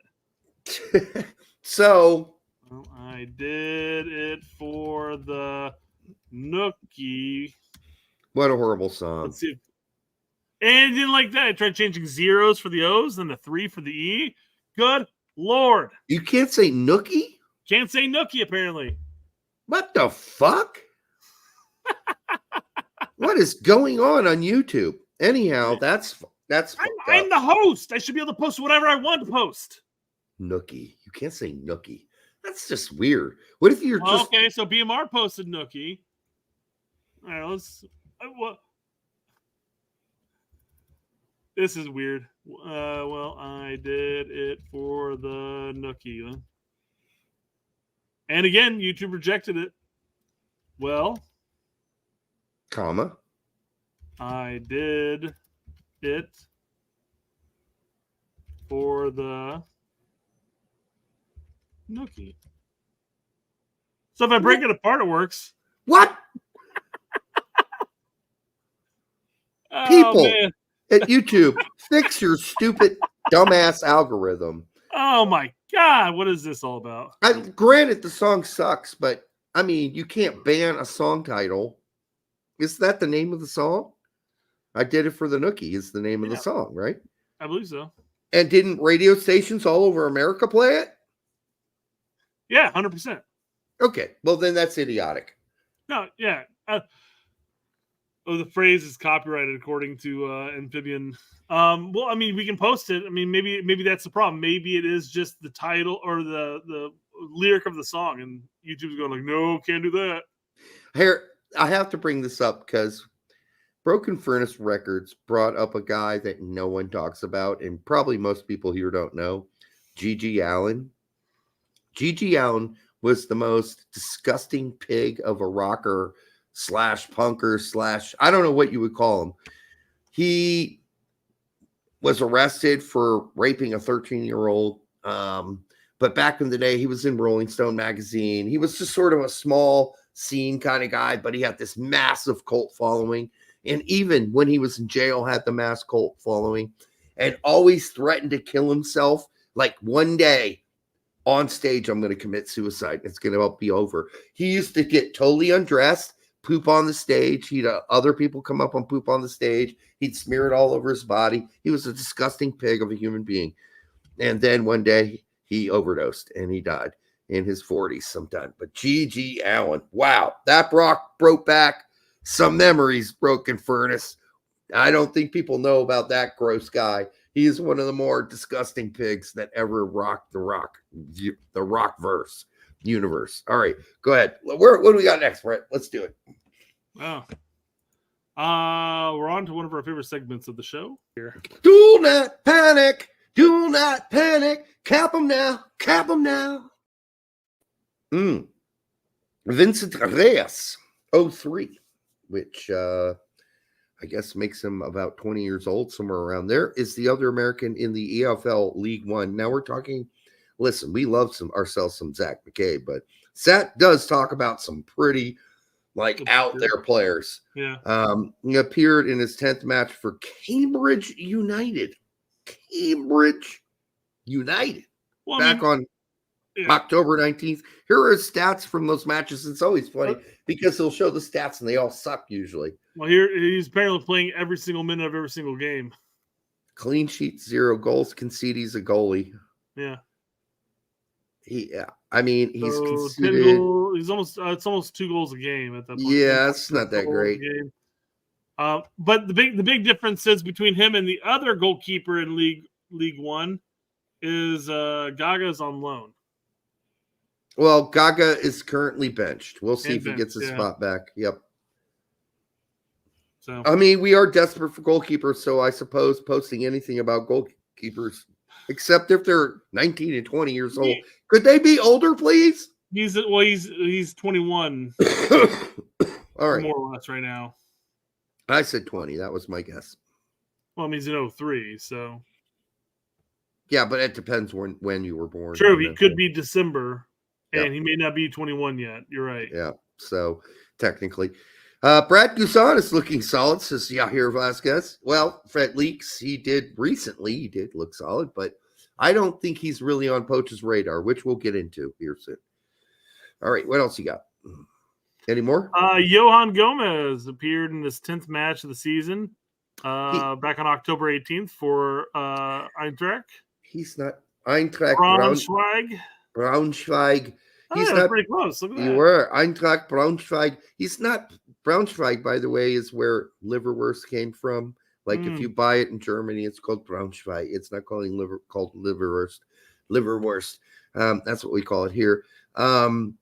Yeah, I mean, averaging 58 minutes a game, no goals, no assists. he's not having a good season. Fourth striker. He's coming off the bench now. He's not even a starter right now, Juan Gomez. So thank you for keeping us abreast. I keep myself abreast because I like breasts. He's taken 10 shots and he's only had 4 on target. No goals, no assists. Yeah, and he's playing a lot of 74% pass accuracy, dribbles 43%. He's playing a lot of midfield. Fumar says Klinsmann is intriguing. Well, no, he's not intriguing. He got his first start in, wasn't it? I'm trying to think of who he's playing for there. Sassana in Italy's Serie B. He got his first 90 minutes in a tie, but not interesting enough yet because that's his first real start, I believe, of the season. So we'll see. It might have been a second because I don't click on Sassana every time. So BMR says Reyes is preliminary league cap tied to Chile. Oh, well, shiver me timbers. Cap him now. Cap him now. He's got to file a one-time switch at this point, right? Yeah, he does. So I'd fuck that shit. I know we're desperate. Jesus, but let's not get ridiculous. You know what I'm saying? Tortola will reportedly now represent Canada ahead of the next U17's World Cup. Oh, shiver me timbers! Cap him now. Well, we did cap him. He was a key role in the U15s as they took home the 2023 CONCACAF Championship, which amounts to little to nothing because there's nothing special about U15s at that point, right? Yeah, exactly. Poch, call him now. Get him on the horn. Beg him. Go suck his cock. Whatever needs to happen. Whatever. Who cares? This is so ridiculous. Loverdot says, there's zero panic so far. There is just no panic so far. Absolutely none. That's why this segment is a joke. It's a joke. It's our favorite segment of the show, Derek. Yeah. All right. Well, let's talk about some current players. Okay. And let's talk about one of our favorite strikers who just can't catch a break. Okay. DK can't catch a break. The last time DK played, West Brom was still part of. All right. Well, you know. And guess what? I think I got like 2 comments on this post. This was a brilliant fucking post. Well, nobody's going to. Wasted, I tell you. People are not going to get that reference. You want to explain it? Yeah, Danelaw was a portion of England, like back in like the 1200s or less, maybe like the 10 or 1000s. Where basically a portion of England was taken control by England, but they allowed Danelaw to commence because there's a lot of Danish people still residing in England from when the Danish had conquered England for a chunk of period. Well, in fact, even they kept claiming they were the rightful kings of all of the kingdom there for a while. So, yeah. Bimar, just because you're not familiar with English lore and history doesn't mean it's a 2 out of 10. But you are expecting a lot of people, Brett. Like there's just me and if like anything, this should have spurned curiosity, and people are like, oh, what's the Danelaw? There's just me and one other. I'm gonna Google that. And like every Nordic professor of Nordic history, and then one guy in Minnesota who knows that. All right. Anthony says I learned so much from this show. All right. Are we going to do a midweek report? Yes, because I have tax stuff up next. So okay, real quick, I just want to pull it back up. But yeah, DK suffered a hamstring injury. Talk about somebody who's actually injury prone at this point. Well, because his injuries are all over the board. I mean, he's healthy injury. He's getting up to spaghetti string guy legs. Zach Josh Gott, yeah. He's getting up into Gott territory. I know Josh Gott played far more games than DK has played in his life, his career. That's true. He's worse than Josh Gott. John O'Brien's played more matches than DK. Instead of being Gotted futurely or O'Brien, we might have to start saying that guy's DK'd. Could he be Bacon at this point? I know Bacon's played a lot of games. Bacon's still playing. But I mean, Bacon had dancer's hip for like 8 seasons. Yeah, I was more serious than that, but yeah. I know it wasn't dancer's hip, but still. I don't know how they solved it because at one point they told him, you're done. He's got a robotic hip now. He can kick the ball real fucking hard, though. We don't know that anymore. I but, don't know. But they did manage to figure out some way for him to get the what's this? I should know this is the an anatomy teacher. It's a fluid that keeps the bones from touching. Fuck it. Anyhow, yeah, good post.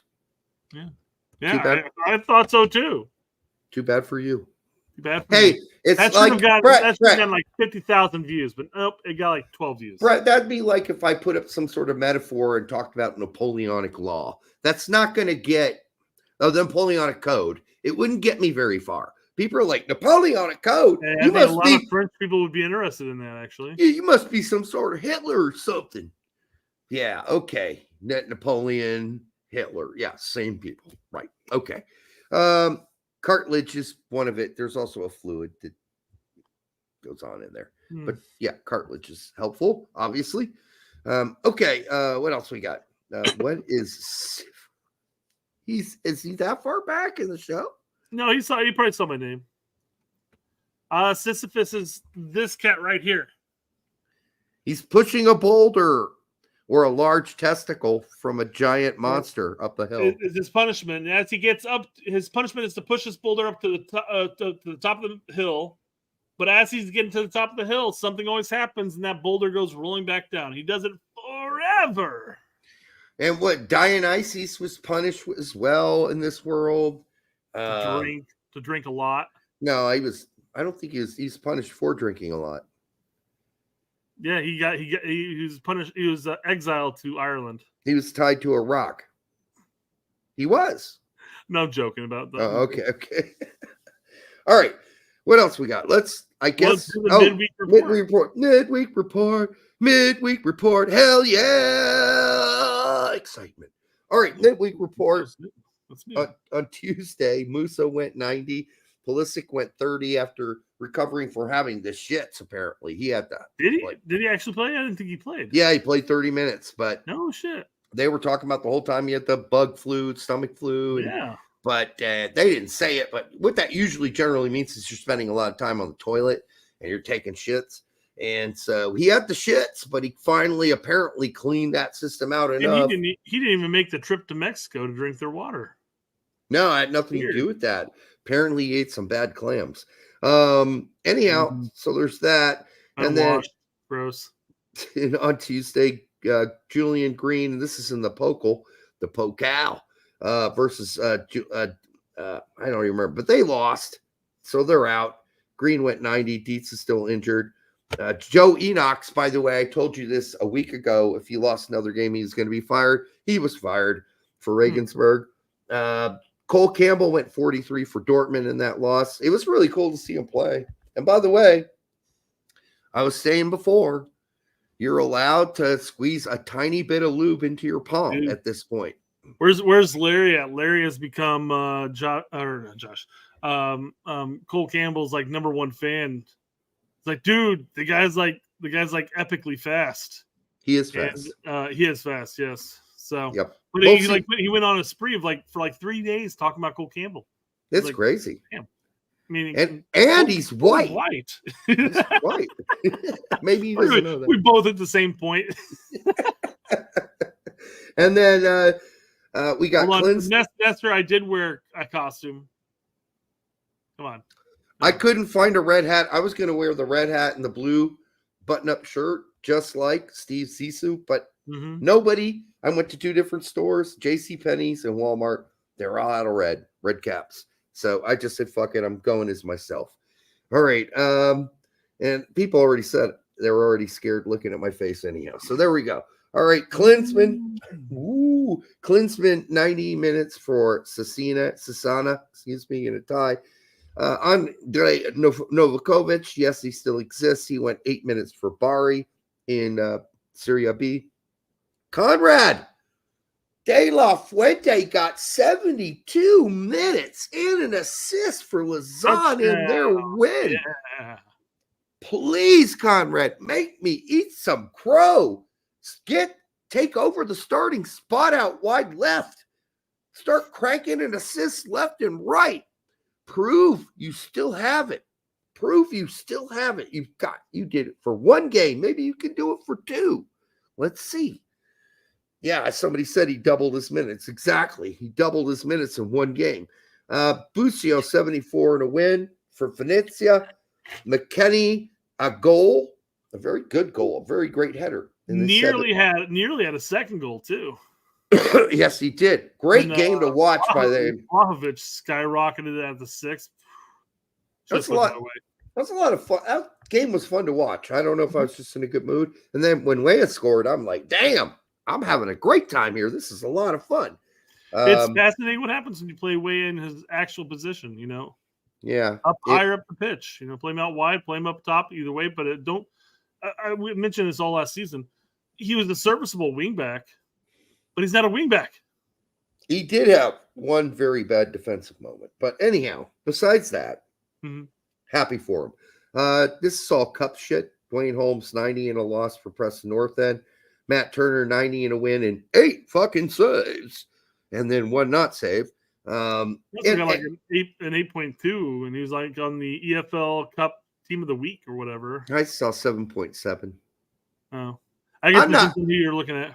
I'm not getting that excited about one game, fuck guys. No, fuck no. I'm happy for Matt that he got to play. He had one massive blunder that could have cost the team more. Yeah. But, he made some saves. The team ended up winning, so. I mean, he looked like he was on his toes. I'll give him that. But I even thought in the goal, I'm like, can't you got a hand to it. Can you not push that out a little better? It's like as he's diving for it, it was like here. Yeah. It still went through his arm. Yeah, it's weird. I mean, it's not like he's like getting a fingertip on it. It was like on the brunt of his arm. He should have saved that. I thought so too, but I didn't want to be too critical. All right, Maloney went 75 in the loss in the poke hole for the Pokal for Heidenheim. And then Scally went 85 in a really fun game to watch because we got to watch Nathaniel Brown play almost the whole game for Eintracht Frankfurt, that left back. That's good. That's Pokal, but it's good. Pretty I was really impressed by Nathaniel Brown. Really impressed for his first start for Eintracht Frankfurt. And then Castaneda went 90 for Paderborn in a loss. See, a lot of L's. I'm talking about a lot of L's here. Not good. PFOC and Union Berlin took on Arminia Bielefeld, and I don't remember what the result is. I didn't write it down. But on the other end, Arminia Bielefeld had two Americans, Mel Corbos and Isaiah Young. And I don't know the result of that one. I don't know the result of Materazzo's game in Hoffenheim because I failed to go back on Wednesday and put in the results. But I do know there was a game also in the Pokal. It's the Pokal. It's the Pokal. I don't get totally. Hoffenheim beat Nuremberg 2-1. Okay. So he still has a job. That's good. Hey. Union Berlin game. What happened there? Union Berlin. Did PFOC end up doing anything? Or was he yanked in like the 65th? Union Berlin lost 2-0 to Arminia.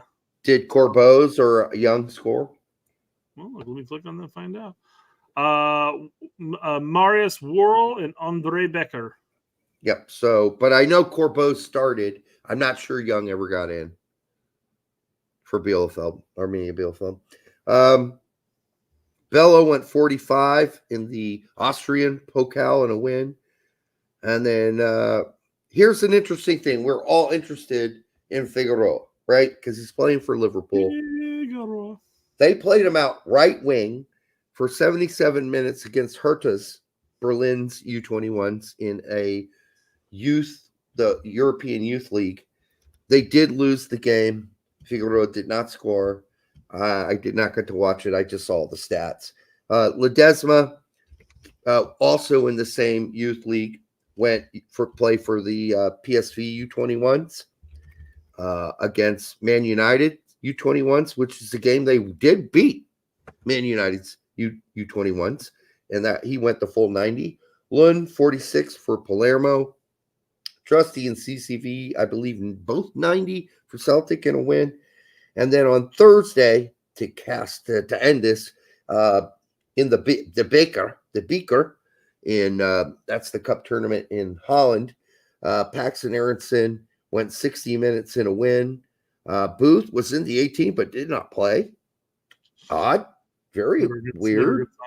After starting the last game, but maybe did he come off limping last game? I'm not sure. And then Cardoso in the Copa del Rey went 30 minutes in a win for Batiste. So there you go. That's the midweek report. Midweek report. Midweek report. It's over. All right, so that's that. Now let's get to the picks for. Where are we starting? Are we starting in the back or are we starting up top? We're going to start in the back. You always start in the back, I think. Makes sense. Yeah. Get her loosened up. All right. I said this is the picks of what Tack thinks Poch will do in November. Yeah, this is not what Poch wants. It's what he thinks Poch is going to do. And I think Tack wants. It's what he thinks Poch is going to do.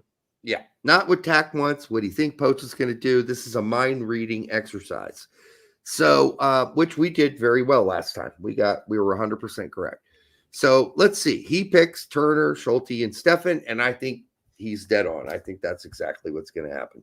I mean, whether it's Stefan or Horvath, I think Stefan's going to get the nod just simply because Poch knows him more. Yeah, he's quite familiar with him. So hard to argue that. Yeah. And so if I'm trying to mind meld with Poch, I just don't see anything different. And no, you can keep talking about Gaga all you want, but Gaga at this point has had a fairly okay learning season last season in Holland, and now is having a very poor season in the third division in England. So I think we need to keep that in mind. And we need to hold him accountable. We can't just anoint him. He's got to earn it. So Pumar says Miola said that Stefan was going to start last camp, but then he got hurt. I don't know if we can know that for 100%. Listen, I love me some Tony Miola. He's been on our show. We like Tony Miola a lot. If we asked him to come back on, he probably would. But and maybe we will. Maybe that's a mistake we've made. We haven't asked Tony to come back. But I wouldn't. That's he's just guessing like anybody else. So, but I wouldn't put it past Poch trying. CB's he's thinking Ream, McKenzie, CCV, and Trusty. This is got to be probably it because he didn't have a good time with Miles Robinson. Zimmerman's not really. Nashville suck. And he's didn't have a great season. We got injuries with Richards. Yep. I mean, who else? I mean, listen, okay. If you can get Henri Chase to come over from Stuttgart to make the switch from Japan, then go do it. But I seriously doubt that's going to happen. I really do. Yeah. So who else might center back? Oh, here's the other thing. Somebody was saying the other day, and I think they nailed it. The best goalkeeper and center back for the United States both play for Japan. Suzuki plays for Japan, and Henri Chase plays for Stuttgart. So good point. But you just let in 2 goals against you, though. Yeah, Jalen Neal should be there. I wouldn't complain, but I think we're down to 23. Like if we had 25 or 28, like some of the old rosters, you're allowed to call that. But I think we're very much down to 23. And that means you got to take 4 guys that definitely can play. And I'm not saying Jalen Neal can't, but Jalen Neal still needs some buttering. He needs some aging, like a wine. He needs to still get better. I wouldn't complain if he got picked, but I don't think you'd play. So I guess that, but I mean, if he's going to play 3 center backs, I guess, then you got to have the 4th guy might play in case somebody gets hurt. Yeah, maybe it's possible that Scally is going to be utilized as another center back, and you have 2 backups that can come in at any point. Right. But let's also keep in mind that McKenzie has looked really good for Toulouse this season. He's looked very good for us as a guy who can bring a ball forward and make a through pass. Something I didn't know McKenzie could do up until like 3 months ago. All right. I really didn't. I've never seen him do it before. I watched a bunch of games with Genk. He didn't do it. So now me seeing him do it. I went to France and they informed me that center backs actually can push the ball forward. Well, he did it for us too. Fucking weird. So I'm saying he learned it in France, jokingly. Maybe he could always do it, but maybe somebody's pushing him to do it more now. Because when he came in, of course, he replaced Ream, right? I'm trying to think back. I don't know. I don't remember him necessarily being a forward passing center back. He was also super young at that point. I mean, we're talking like 2021 range. So maybe he picked it up over time, like the confidence to do so. Or maybe he's been told, you can do this, go do it. And nobody's told him to do it before. Maybe the rules before were the only guy that can do that allowed on our team is Tim Ream. He's the only guy that's allowed to make field switching passes and through balls. In fact, that seemed to be the rule because everybody that's played alongside Tim Ream for the last 3 years has basically been told, pass it to Tim Ream and let him bring it up. Seriously. Yeah. So well, that's what it looks like, at least. So even if you don't necessarily want to believe it, that's what it looks like. It certainly looks that way. Also, so for fullbacks, Jedi, Scally, those two definitely going to be there.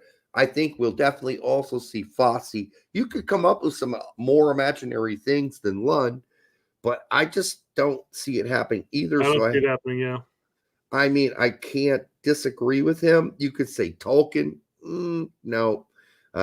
Wiley injured recently. Well, no. Again, it's his second window, and he's coming off of a really poor Mexico loss. I don't think he's going to tinker a lot with bringing in somebody like Tolkien in or. Can I give you one option though? Go for it. Nathaniel Brown. I know it's just one game, Brett, but I watched him play against Mönchengladbach, a man down, a whole game, more for most of the game. I mean, if you can convince him to make the move, yeah, at the point, go for it. Oh, there's no convincing. All we got to do is call him up. He'll come. I almost guarantee it. So This is doing that panic. We gotta call him up before Germany calls him up. No, and he's not going to ever play for Germany. But I would call him up now and say, hey, we want to have a look at you.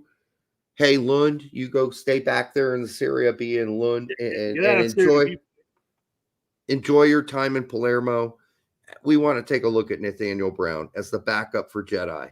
I would do it. That's one thing I would do. I don't know if Poch is going to do it, but I certainly as fuck.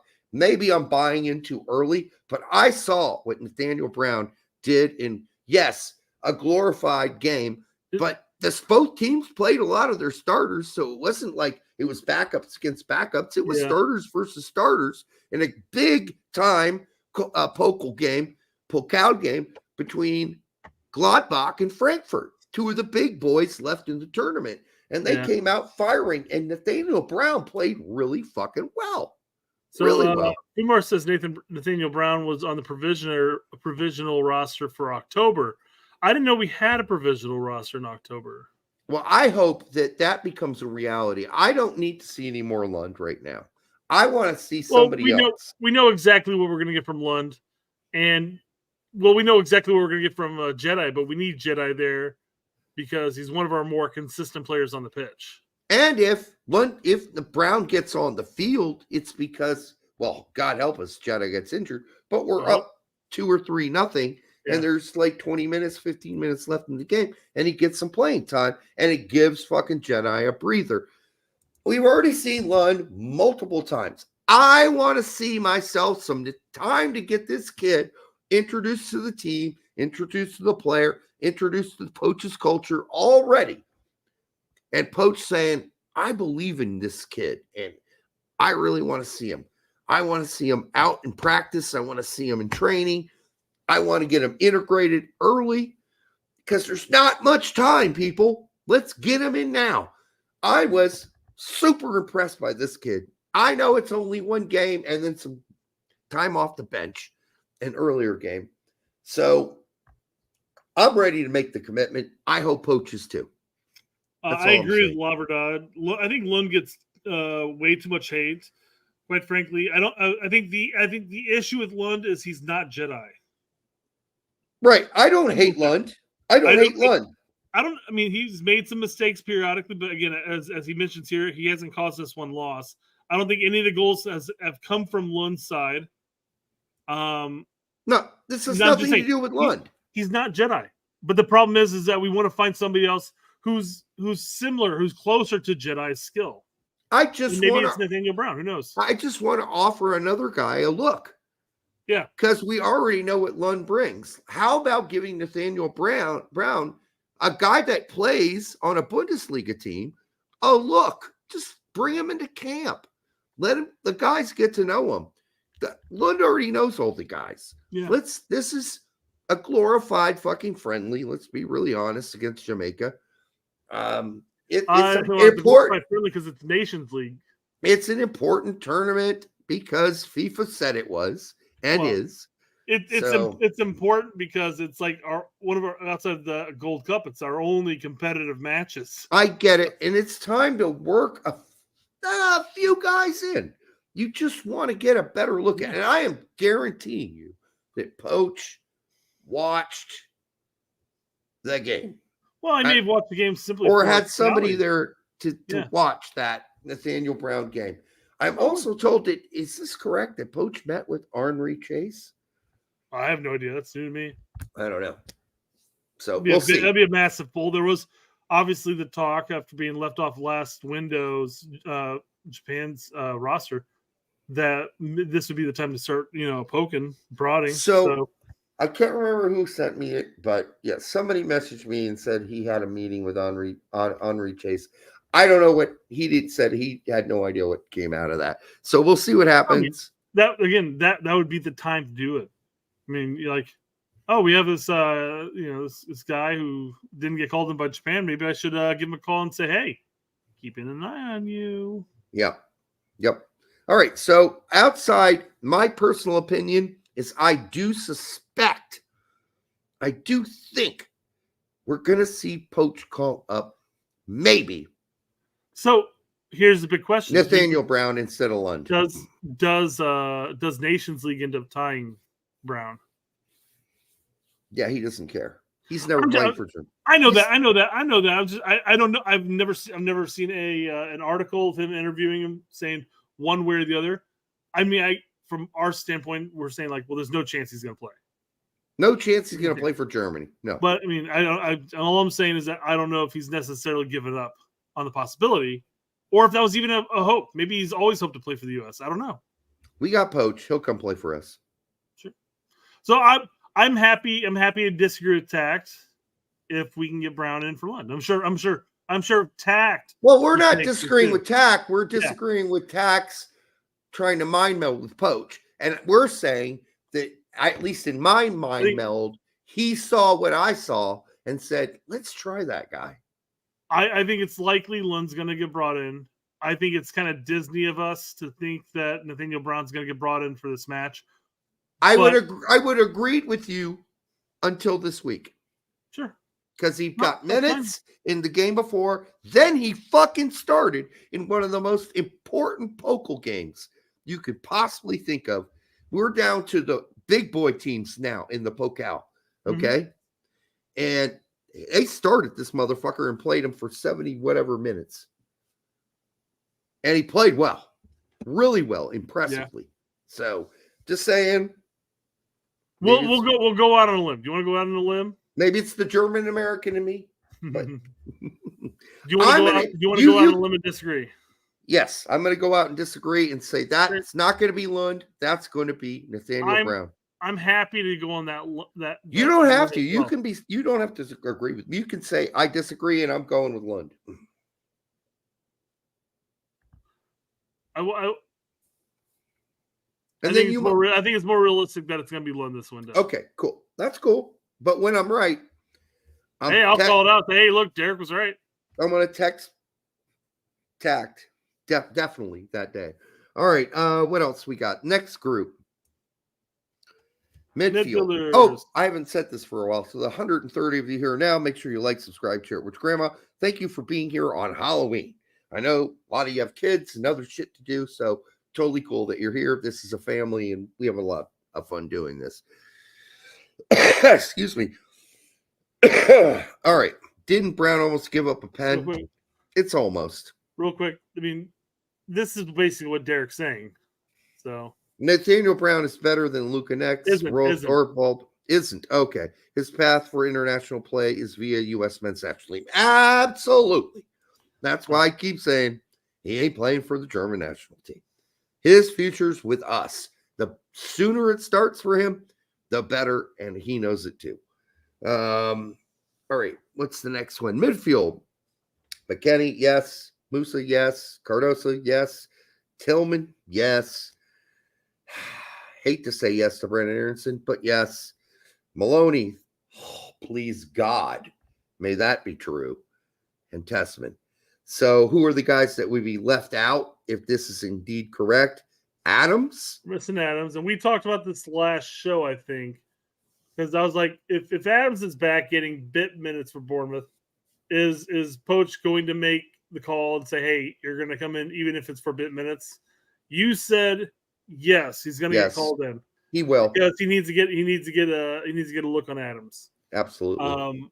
I think Adams might be one of the guys he knows more about, simply because Adams did play almost all season long for Leeds. Yep. But I could see him being called in regardless. The other person missing is Busio. So and Aiden Morris, for that matter. Even if Adams is only there for his leadership and 15 minutes at the end of both games against Jamaica, his ass is going to be there. I think Poch knows he knows he's the leader of that team already. And he saw the lack of leadership in the last friendlies. Yeah. So he knows Adams needs to be in the camp, even if he's just going to play 10 to 15 minutes at the end of each game. So that means I do believe Maloney's out. I could see Tessman being out for Adams instead of Maloney. It could be. We saw Tessman. He got introduced to Tessman. He still has to be introduced to Maloney too. Yeah, I think Maloney's going to get the short end of the stick again. It's fascinating to me. And people saying Aiden Morris, I don't think that's going to happen based on maybe the way Poch is going to line up. Paxton Aronson, if he comes in, Brendan's gone. I could see, since you've really designated Tillman as your CAM, and you may not think you need another CAM, but who else can play that? McKennie could. So you don't need another CAM. So maybe you get rid of Aronson, but it does seem to me that is Brendan, that he likes Brendan a lot already. Mm-hmm. So he played him max minutes. And then somebody said Diego Luna. Diego Luna's got no fucking shot at this. None. Absolutely zero. And I don't say that with any glee or happiness at all. I love Diego Luna. But Diego Luna's going to have to go over somewhere in Europe and kick some fucking ball ass because he's not getting on this team. As Poch mentioned, Derek, regardless of where you're playing, so long as you're playing, you stand a chance of getting called up. So squirt, bullshit, all against the wall. That's what that was. All right. So that was in this lineup. Apart from the last lineup, Aiden Morris was removed for Maloney, and Busio is removed for Cardoso. Yep. But the big question in this situation is, where does Adams fall? And as you said, if Adams is playing at Bournemouth, he's going to get called in regardless. Who gets taken out? You said you think it's Maloney. I do. If Maloney gets taken out, though, and Adams gets brought in, you don't necessarily have a go-to holding. No, you don't. Although we just did watch Musa play for AC Milan in that spot, and we know Cardoso can try to do it pretty well, and he did it recently pretty well for Real Betis. although it's just not the same thing as Adams. Nobody is an absolute destroyer. There is no other player that we can call up that is like for like or as close to like to Adams as an ultimate destroyer and a high IQ lane destroyer as well as body destroyer than Maloney. He is the closest we can get to Adams as a destroyer. So I'm just saying, as it stands, assuming that he doesn't change his game, the formation, all that stuff. I'm going to assume he might. He might. I'm just saying. Well, yeah. Well, obviously the 3 center back was never talked about beforehand. He talked about the 4-3-3 and the 4-2-3-1. Yes. So that's definitely not what we played in either of those matches. So maybe he does go back to a 4-2-3-1. I think it's likely. I think there were so many players out last time. He was just trying to do the best he could. So I'm looking at that. Ultimately, that 8 that's going to be playing alongside Adams type of player, the holding, and you have Tessman, Cardoso, Musa, and McKinney. Big question is, do you really need all 4 of those players? And I'm saying take out Tessman. Nothing against Tessman, quite frankly, but take out Tessman, bring in Adams, and you have Adams and Maloney. And you still have McKinney, Musa, and Cardoso who can play next to him. And you have your offensive your 10 in Tillman and Brendan Aronson. So I'm going to get specific here. When that 4-2-3-1 breaks down into defense, it's going to look a whole lot like a 4-4-1-1. Okay. And that's kind of a natural way to look at it, actually. So, I think that I don't know exactly who. My guess is he'll probably put either Cardoso or Tessman next to Adams, but I don't think Adams is starting. So I think you'll probably see the game started by either Musa Cardoso or Musa Tessman, something like that. I mean, with the CAM being Tillman. If he has faith in Tillman. If not, you're starting McKinney. And I think that's more likely because McKinney's on a hot streak. Tillman has showed very little. So I think you put McKinney as that guy that kind of plays behind the striker and is more forward. Now, we've seen that before with US before Poch, and that didn't really work out real well. No, but maybe in Poch's system, it does work out because we see it work with Juventus when they ask McKinney to go forward. He can be threatening. He can be a goal-scoring threat. He can be an assist threat. So maybe in Poch's system, that works better. We are talking about Juventus compared to the U.S. men's national team, and there are some good players in the U.S. men's national team. But, I mean, how many of our starting 11 are starting for Juve at that point? There's some. Not taking anything away from that. I'm just saying. Weah, McKinney. Sure, Weah, McKinney. Yeah. I would say Pulisic. Yep. Who else could start for Juventus right now? Jedi. Yep. Dest if he were healthy, maybe, but. He couldn't start for AC Milan. Why would you think he'd start for Juve? They fucked him. That's fair. So Dest running on all cylinders with all the confidence he has at PSV. Sure, I think he could do well. Yep. I mean, that's a personal opinion that's not proven. Unlike Weah, McKinney, Pulisic, so and Jedi. Yeah, here says Cardoso, but Cardoso's been hit and miss with Batiste. Yeah, so far and he's definitely been more miss with the U.S. men's national team. So for Cardoso, good stretch. Poor stretch, good game. Let's see what happens from here on out. Maybe we all want him to get back to playing better, but with the U.S. men's national team, not super consistent so far. And let's be fair to him. Every time he's playing with somebody different next to him. That cannot help. There's always somebody. It's Musa one game, then it's Tessman another. It's always different people Cardoso has to play next to. It's not an excuse, but I think he'll work it out in the end. And I think it's all going to come down as well to Poch's system and the personnel and how he makes them flow and work together. We'll see the more time he gets, if that's better. And then people are advocating, I guess, for Julian Green a 7.6 average rating, Aronson 7.0. They play in totally two different leagues. It's not really fair.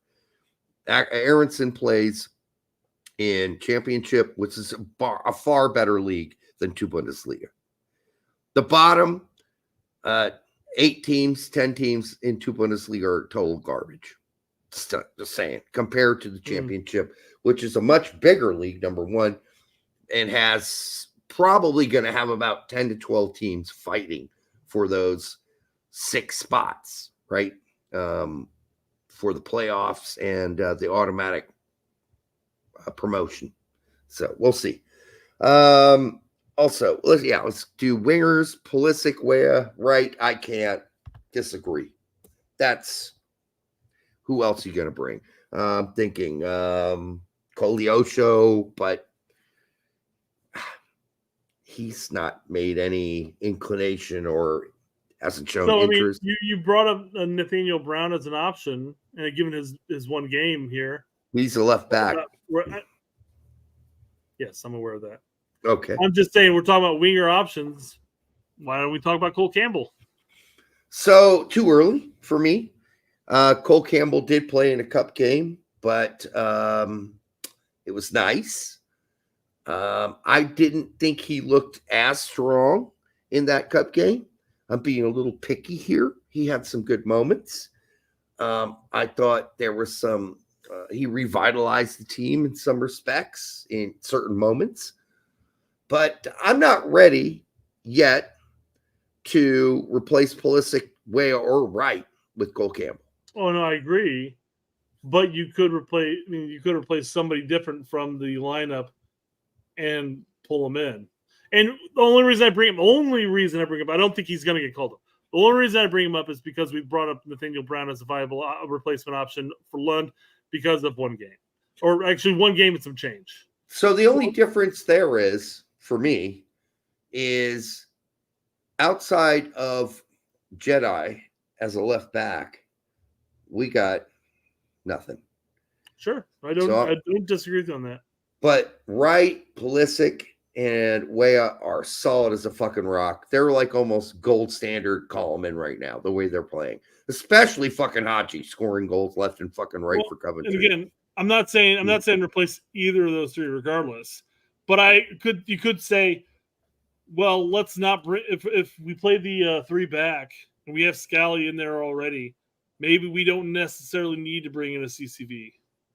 Or maybe we don't need to bring in a trustee. I'm not saying we need to remove either of them. I'm just saying that we have options if we need to replace. I think you need 4 CVs. Well, technically, we could have 4 CVs. I think you need it if you're Poch, because you might want to switch the second game to a back 3, or maybe you want to play back 3 in the first, and then maybe you Scally or maybe you don't, right? Because both Trusty and CCV and McKenzie are all very, very adept at playing in a back 3 because they've been forced to do it with their club teams. So it wouldn't be a very new thing for them. And then, but then you're wasting a player out at right wing back if you play Scally there. So you might as well play Weah out there, right? So this is going to be really complex, depending on Poch's setup, right? You go to a 3 center back option. You put Scally as one of the 3 center backs, and you start Fossey out wide. Or maybe you don't play. Maybe you don't start Scally at all, and you play Fossey out wide, and then you bring in.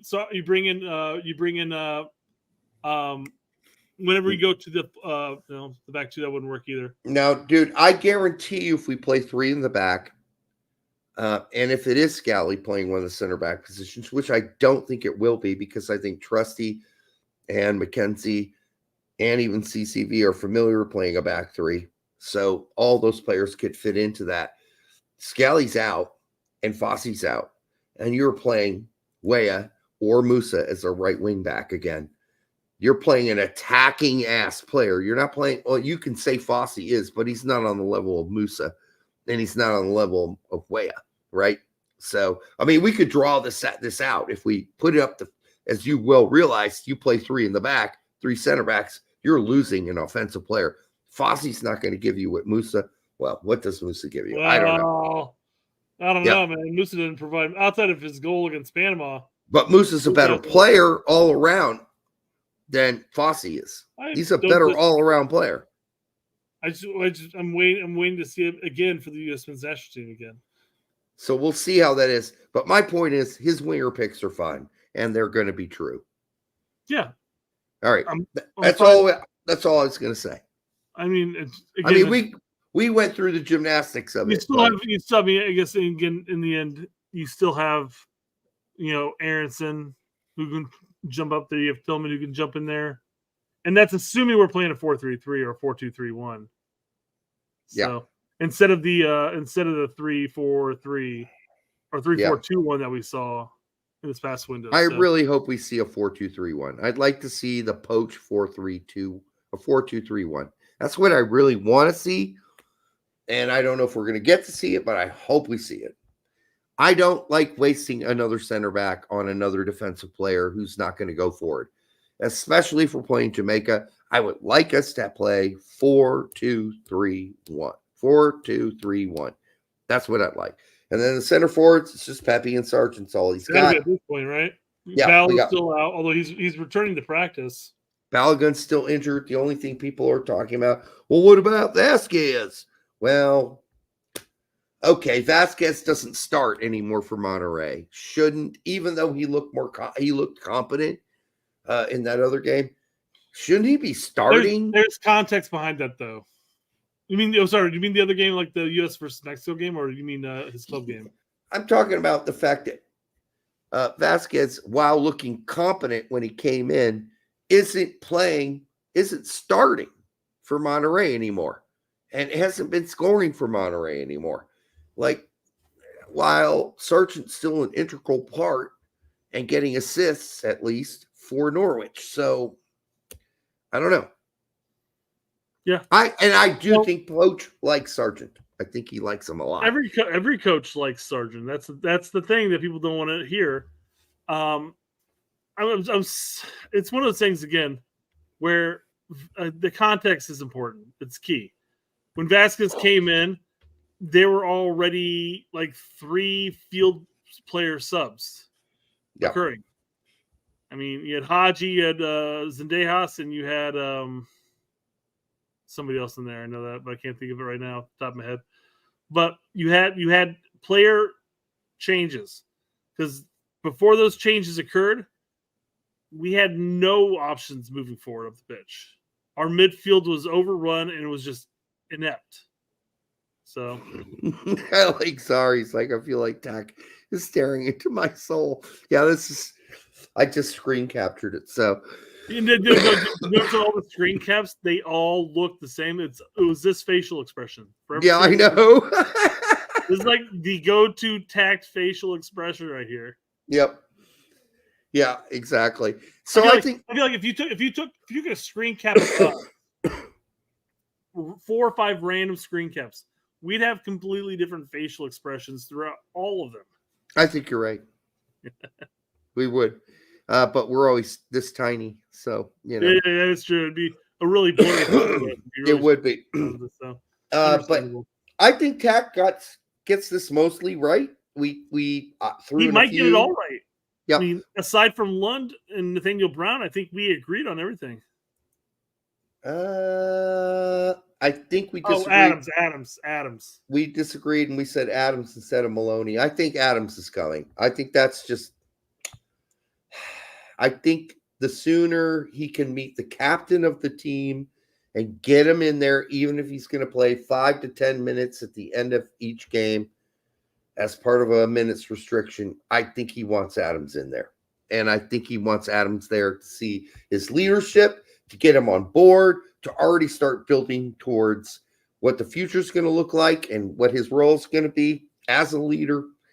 And so I think it's too important. I don't think we're going to wait another window to get fucking Adams in here. It's my personal fucking opinion that Maloney's going to get the axe again. Unfortunately, what we would both, I think all of us agree with, is I'd like to see Maloney brought in to work as a center back. Like, leave Trusty at home.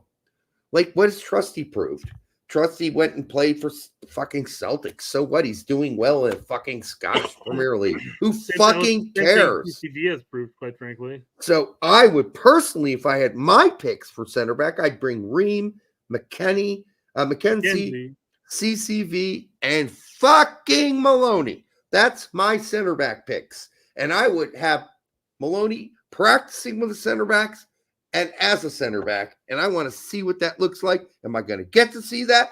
Hell no, I'm not going to get to see that. He's probably going to not make the team because Adams is going to be brought in instead. And there'll be other players that Poch picks that we already talked about. And I'll disagree with what happens. But yeah, Yep. it's very possible. Well, Derek, I mean, there's one thing. There's one last thing I want to bring up real quick. Okay. Real quick, and it's kind of a throwback to a topic we already talked about earlier today, but it just came to my attention that do not panic, do not panic, cap them now, cap them now. Holy fuck. Yeah. You already know Zion Suzuki, but did you know there's another young Japanese-American goalkeeper playing first-team football? Meet the most underrated American eligible dual nat, Tashi Brandon Nazawa, another Japanese player. Nazawa is 2001 born keeper that plays for FC Tokyo in the J League. Nazawa was born in Jinawan, Okinawa, to an American father and a Japanese mother. Nazawa started. I'm not reading all that. Fuck that shit. You don't have to go through his entire thing there. The whole point is that we have another, from what I've understood, and I looked at the comment section, he's actually 2002. But, nah, it's too early. Yeah, here we go. It's too early. 20, what does that mean? Like, what? I'm not capping a 22-year-old goalkeeper. No. Well, we called in coaching. Yeah, well, that's okay. He likes us, and we know he likes us. Wait a second, isn't Schulte like 22? Maybe. How good is this guy? Do you watch FC Tokyo? Oh, every weekend, Derek. With your lube or without it? Without it. Okay. 90 minutes, man. If I use lube, it's over too quickly. I knew you were into the anime and all that, but all right. Some anime. It's nice that he's Japanese American. But as some people have pointed out, based on the Japanese citizenship, the way it all works, if you make that one-time switch to the United States, you will lose your Japanese citizenship. That's what I've read 3 different times. So it's a bigger decision than normal. They don't like dual nats in Japan. You really don't. So, anyhow, let's see him move out of Tokyo and go play for a real big boy team, and then we'll talk about it. Yeah. All right. His long ball accuracy could use some work. Yeah, that's our problem with all our players playing goalkeeper right now, right? If it's over a 5 to 10 yard pass, they can't make that pass, and some of them can't make the 5-yard pass. So, almost not quite 1/3, a little less than 1/3 of the shots he's faced, he's let in. Johnny's saying Haji's not allowed to play center forward to make sure we have white backups. Oh God, we're back to that again. I think that you will see Haji play as a dual center forward if we really need a goal. Well, that's when he comes in, that's basically all he does. He acts as a dual center forward. Exactly. So, I mean, he's a left winger that cuts in a lot. He might as well be left winger / center forward when he does come in for us. So I think that'll be fine. But Weah's going to start and Pulisic's going to start more than likely. I don't think Wright is starting over Pepe right now, although there's an argument you could make that Haji's earned it to get a start as center forward for what he did last time when he played for us, when we had to get the overtime win, right? In the nation. It wasn't the last time he played for us, but okay. It wasn't the last time, but it was some time ago when Reyna gave him those 2 assists and he was making those runs or whatever. Yes, I would not complain if on the starting fucking lineup I saw Haji Wright starting at center forward. I just wouldn't. I would have no complaints. Balogun's out, so it's between, Haji, Sargent, Pepe, and if Poch decided, I think Haji's the right guy to start at center forward, I would have zero complaints. Zero. Absolutely zero. So I just don't think that's going to happen. I think Poch favors either Pepe or Sargent. Yeah, I think his favorite Sargent. So we'll see. I think that's his favorite, but I think the way Pepe's scoring and playing for PSV, now that he's getting some start and not playing the full 90, which was awesome to see. That was like them saying, we're going to reward you for your play because you're playing so damn good. We're winning. We're killing this team. We're going to bring De Jong on and keep you on. Like we're going to totally kick this team's ass. We're going to play a 4-4-2. So the two of you can play next to each other. And that was like a real, like, hey, we love what you did. We might do this more often. We might play both of you up top. That would be so cool to see De Jong and Pepe playing a 4-4-2 at PSV. I don't think it's going to happen very often, but basically you're just saying, let's take a look at that and see what that looks like. Both of those guys up there on top together. So anyhow, we'll see. We'll see. But again, we're trying to mind melt with Poch here. I gave you my personal feelings about Nathaniel Brown.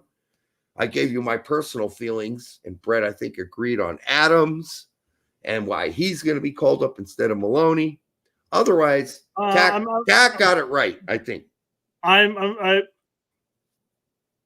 may be wrong, but I'm going to go with my gut on that and say I would see him leaving Testament at home instead, simply because you have the two destroyer options, and then you already have like 4 other viable 8s. I get that, but I think he considers Testament and Cardosa as not destroyers, but in the way he likes. In fact, for most of Poch's 4-2-3-1, he doesn't play destroyers. So him playing Adams in the first place will be really interesting to see how he does that and how he employs Adams. He's not a destroyer user guy for the most part, Poch. So it'll be interesting. How creative is the player he plays alongside of Adams? How much does the double pivot actually not end up looking like a double pivot, but more looking like a 4-1-2, right? So we'll see. Yeah. If it becomes a single pivot of coverage instead of a double, but definitely on defense, I think it'll look like a 4-4-1-1. Laverdette for 199. I think Poch will try Pooley at 10 for some minutes. I would like that. I'd like to see that. Well, I mean, we saw him at the double 10 against Panama. Now, if we do the 4-2-3-1 or the 4-3-3, then yeah, it's a different role. But so you bring in Wright and let him play left winger, and you move Pooley back to the 10. I mean, there's no Reyna there. Tillman isn't shining for us. Why not try Pooley as the 10? No, that's what I'm saying. That's what I'm saying. Yeah. I said in the first match against Panama, he played as a double 10 with Brandon. And then obviously wasn't there for the Mexico match. Right. And if you do go to an actual 4-2-3-1 or a 4-3-3, yeah, he could get pulled into the 10. Sure, why not? Mm-hmm. So we'll see what happens there. I'm really curious to see. We're a little bit ways from it. We're not even in November yet, but we thought we'd get this out there now. And to the 150 of you who were here at one point, thank you for coming up and showing up this late. I know we were late. I know we moved the show back to 9 because Brett had Halloween duties with his kids, which is totally reasonable. Laverdette for 199. I think Poch. Okay, I already read that. Well, I think, yeah. All right. So I think we're done for the night. And thank you for showing up. We thought we had like an hour of show. We got 2 hours and 13 minutes out of it. I'm impressed. Yeah, my voice is already starting to go. So, all right. We love you guys. We really do. We do appreciate you showing up for these in this weird hours and with all the shit going on with football. And I guess the World Series is over and my Yankees lost. And well, fuck it. I hardly watch baseball, so it doesn't really matter. I don't watch baseball anymore. Anyhow, we'll be back on Monday. Some good things to watch coming forward through the weekend. Let's keep the eyes on. Make sure McKinney stays hot. Let's see if Adams gets a few more minutes. Let's see if Pulisic stays hot. Coming off of his diarrhea fest that he had before the last game for AC Milan, where, you know, he was shitting before the game. He was on the toilet and had to pull out of the starting lineup. And the rest of the team was getting ready, and he was on the toilet just doing the just squirt the Hershey squirts all over in the toilet, so they had to pull him. But then he went out and played a pretty good 30 minutes. He was the shining light in a very dim game for AC Milan. And by the way, AC Milan needs to start winning some games, or the coach is going to be gone soon. The manager's going to be out city. All right. So they need to start winning some games. They're falling off in the table. It's not far off, like a few game wins in a row. They could get back in it. I can't believe I've become such an AC Milan support. Like, I know all the players. I love watching the games. I know who my favorite players are on the team. It's like one of those things when I watch Leeds and I started getting sucked in and I became a Leeds fan just because, you know, the American coach, the American players, with McKinney and Adams being there and Aronson. I mean, I just got sucked in. I'm getting sucked into AC Milan. And you know how I don't like big clubs. Yeah. The good news is I never got sucked into Chelsea. Never. I always hated that. That's because Chelsea does all the sucking. I hated that team. I still hate them. If you love them, don't take that personally. I hate big teams. I don't like any of the big major teams. And people are like, oh, you don't watch Barcelona and Real Madrid? Fuck you. Why would I watch Barcelona and Real Madrid? I'm not interested in those teams. They are not my teams. I don't care about those teams. I have no emotional interest in them. Oh, you should care because that's real soccer. Man, there's plenty of great soccer being played out there. I don't need to just watch them to watch great soccer. There are great games going on across the scope that I can watch. So, you know, don't judge anybody for that. And, you know, I could say, well, you're just getting on the fucking train. You're a train rider. You know, your favorite team's Real Madrid. That's the first team you picked. Well, okay, it happened naturally, and that's fine. If you pick them just because they're winners and you like winners, I guess that's fine too. But I am an underdog guy, just to explain it all to you. Derek, eat P. Fox dick, says Johnny. I'm not. I'd have to cut it off, cook it. No way, not doing that. And I think it's a possible way they can stick that much into your throat either. So, and God knows how big it is. Like, if I'm not like, I can only eat like a hot dog. I can't take like a 14-inch bratwurst. So no, I'm not going to do that. Johnny, you know, we all need to get along, brother. And I know we will. Until the next time on the Straight Red Card, give your stepsister a big, long, nice help her out of that dryer that she's stuck in. Don't just fuck her in the ass. Help her out. You can help her out afterwards. Well, I mean, you could do that too. All right, till the next time, the Straight Red Guard. See you next week.